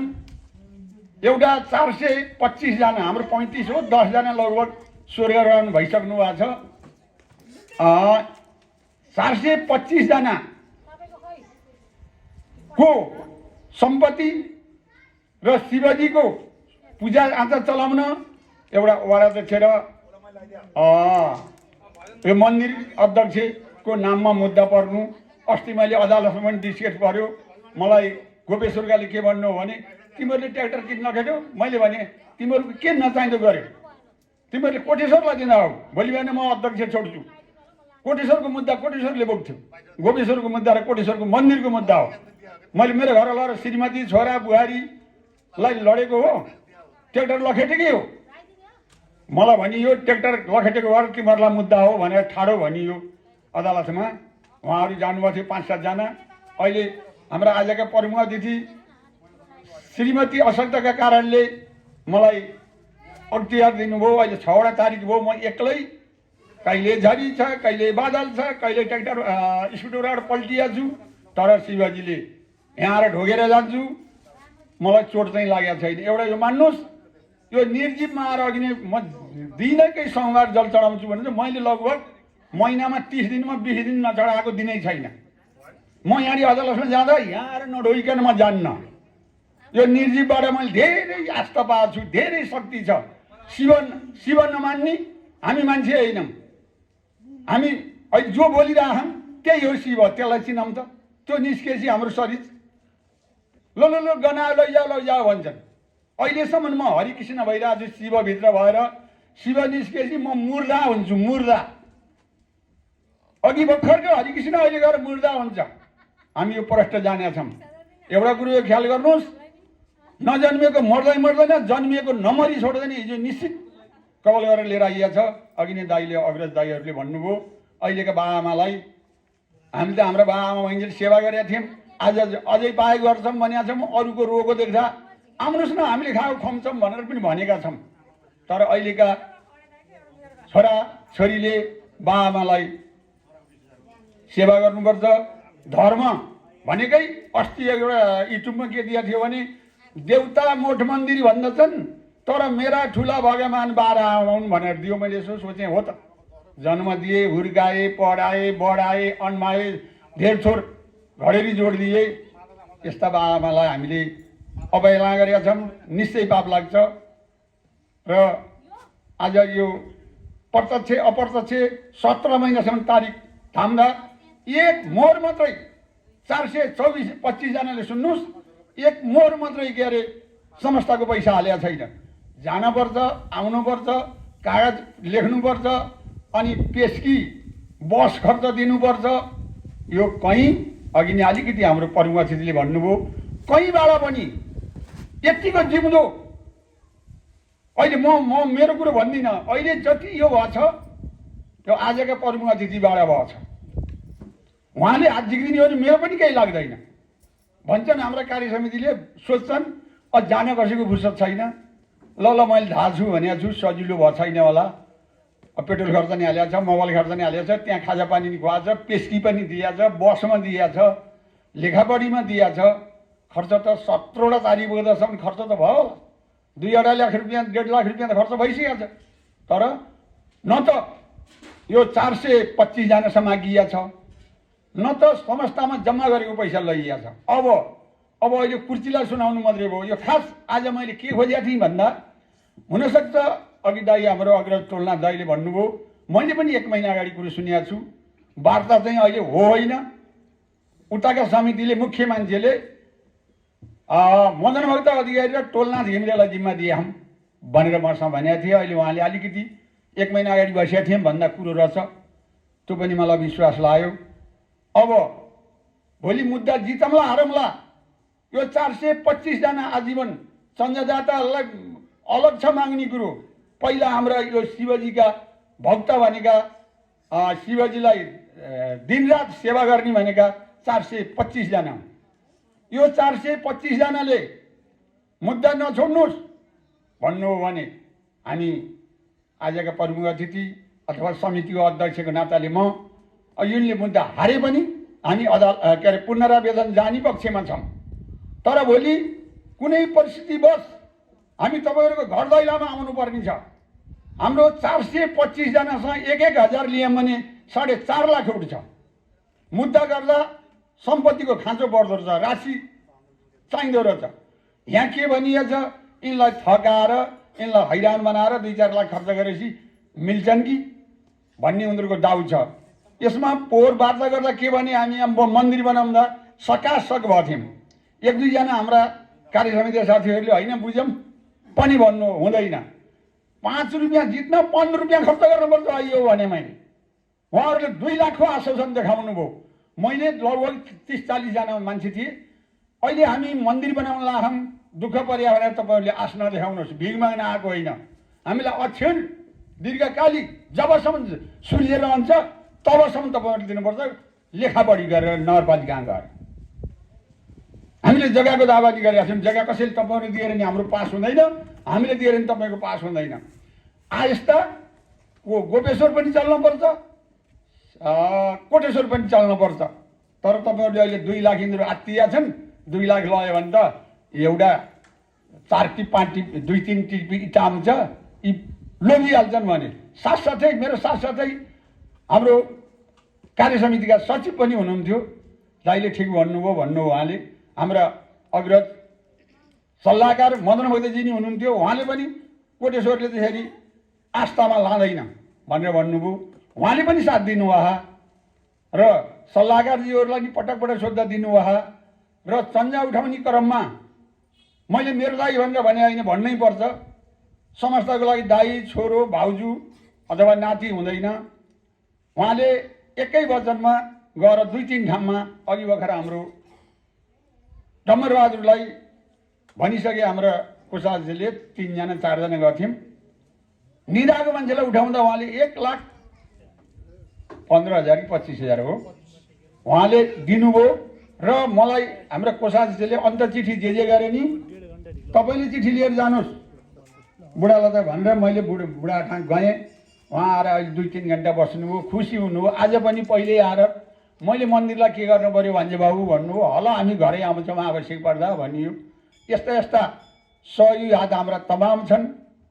हामीले दुःख हुन्छ, दामको खाँचो छैन। आज हामीले यो चन्टापुरे घाममा आज यत्र आजीवन सदस्यहरू चन्दादातालाई घाममा राख्न चाहेनौँ। हामी एकैचोटि यहाँ शिलालेख लेखिदिने अहिले साधारण सभा गर्ने भन्दै जाँदा शिलालेखले लेखिदिएन, आधा मात्रै लेखिया अहिलेसम्म। अझ 1 महिना लगभग वैशाखको महिना जान्छ भनेपछि अब 79 सालमा दुडा साधारण सभा हुँदैन। ल साधारण सभा राखौँ भनेर नत्र यो हामीले पुस माघैमा राख्ने सुरु गरेका थियौँ। आज बाध्य भयो, घाममा राख्नु पर्यो। यो टन्टारापुरेमा हजुरहरू आएर 4-4 घन्टा बसेर यति मिठोडी कार्यक्रम सफल पारिदिनु भयो। यहाँहरूलाई आजका प्रमुख अतिथि हाम्रा 6 जना सल्लाहकारज्यूहरू र संजादाताहरू, 425 जना आजीवन सदस्यहरू, भजन मण्डलीका साथीहरू, सत्सङ्गतका साथीहरू, यो सम्पूर्ण आमा समूहहरूले जे गर्नुभयो, ठुलो काम गर्नुभयो। कुनैले 2 लाख दिनुभयो, 108 शिवलिङ्ग। हामी 1.5-2 लाख 5 लाख राख्नेको नाम मात्रै हुन्छ। तपाईँहरूको माथि देउताको नाममा तल, माथि देउताको नाम तपाईँको तल हुन्छ। त्यो शिवजीलाई चढाएको जल तपाईँहरूको निधारमा पर्छ भन्दा त पैसा त हर हर हर हर जम्मै 108 जना पुरुष कोही पनि छैनन् त्यो शिवलिङ्गमा। भोलि नाम लेखेपछि देख्नु होला, दिया हामीले त्यति खुसी भएर आउनु दिदीबहिनी, आमा दिदीबहिनीहरू। र अघि नै भनिसक्नुभयो हाम्रो धर्मधान्नी भनेको र अहिले अगाडि आएको एकदम महिला नै छ। पुरुष आजकै सभामा पनि हेर्दा 5 जना पुरुष थिए भने 10-15 जना महिला थिए। पुरुषहरू आज हामीले शनिबार धेरै जस्ता जागिरी हुन्छन् भनेर राखियो। आज झन् आइदिएन। आज धेरै काम थियो यहाँ। आज मैले 425 जनासँग एउटा माइनेट लिन खोजेका थिएँ। दुर्भाग्यवश गर्दा गर्दै अहिले गएर हामीले 30-40 जनाभन्दा भएनन्। तैपनि यो 30 जनाले सबैले सन्देश लग्यो भने तपाईँहरूले साथ दिए। यो म जबसम्म जिउँदो रहन्छु, जबसम्म संस्थाको अध्यक्ष हुन्छु, मैले यो मन्दिरको मुद्दा यिनीहरूले हौकाएर दब्काएर म एक्लो बनाएर मलाई अदालतमा खेरे 7 जनाले एक्लो बनाएर म एक्लै गर्थेँ। अब यो हतसाई भयो, कसैले साथ दिन छोडे। अब यो हापिन्छ भन्नेसँग उनीहरू पुगेका थिए।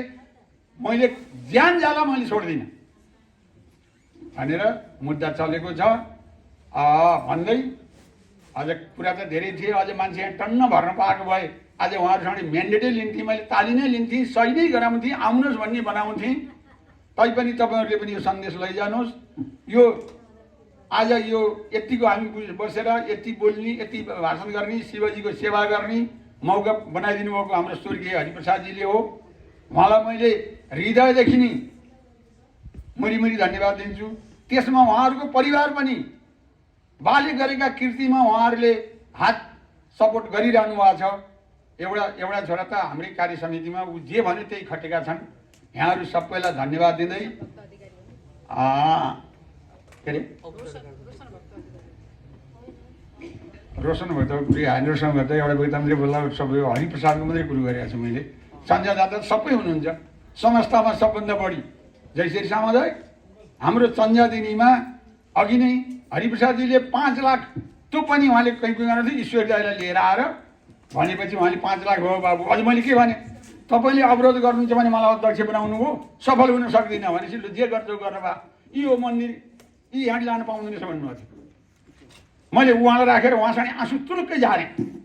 लैजाऊ वा जानेर राख्छौ राख, तिमीहरू दुईटाकै हात हात छोड्या भन्नुभयो। उहाँको कुरो त्यतिसम्म जिग्रो थियो। उहाँले यो खडे शिवजी र त्यो ढोका ठ्याक्क अगाडि पार्दै भन्छ भन्नुभएको थियो। हुँदैन मामा, यो हामीले 50 वर्षपछिको हेर्नुपर्छ, अझ 10 साल पछाडि लानु पर्ने जहिले खड्किया छ हामीलाई। त्यतिखेर उहाँको जिग्रोले यति है मामा यति है भन्दै लगेको हो। तैपनि उहाँलाई मैले मात्रै नभइकन यो 425 जनाले हरिप्रसादको ठुलो ज्ञान छ यहाँ भन्नै पर्छ। मैले जिम्दानी भने हौ, हरिप्रसाद जतिको जिम्दो मान्छे हुने त्यो 4 नम्बर भनेको रहन्थेन। यो इटाबाटीमा पनि थियो अहिले आएर बस्थे झ्यापझुप्पै। यहाँ किन बस्न सकेनन्? हो यहाँ गाँजे जमाइ ल्याएर राखिया थियो त्यहाँ जोत्ने हली। ल हरिप्रसादले हली राखेर दर्ता गर्ने भयो भने गाममा भन्ने मान्छे जिम्दै यहीँ छन्। त्यति गरेर यो आज यति राम्रो भएछ भन्दै यहाँहरूलाई होला कहीँ दुःख तकलिफ बनाए होला कार्य समितिलाई दुःख नमानिदिनुहोस्। मैले संस्थाको लागि भने हौँ, कार्य समितिहरूले कोही दुःख पाए। अब यहाँहरूलाई धन्यवाद दिँदै सम्पूर्णलाई सल्लाहकार, कार्य समिति, पूजा अर्चन गर्ने, आमा समूह, भजन समूह, सत्सङ्गका यी सबैलाई धन्यवाद दिँदै म बिदा हुन्छु। होस् त, धन्यवाद। जय जय शिवजी।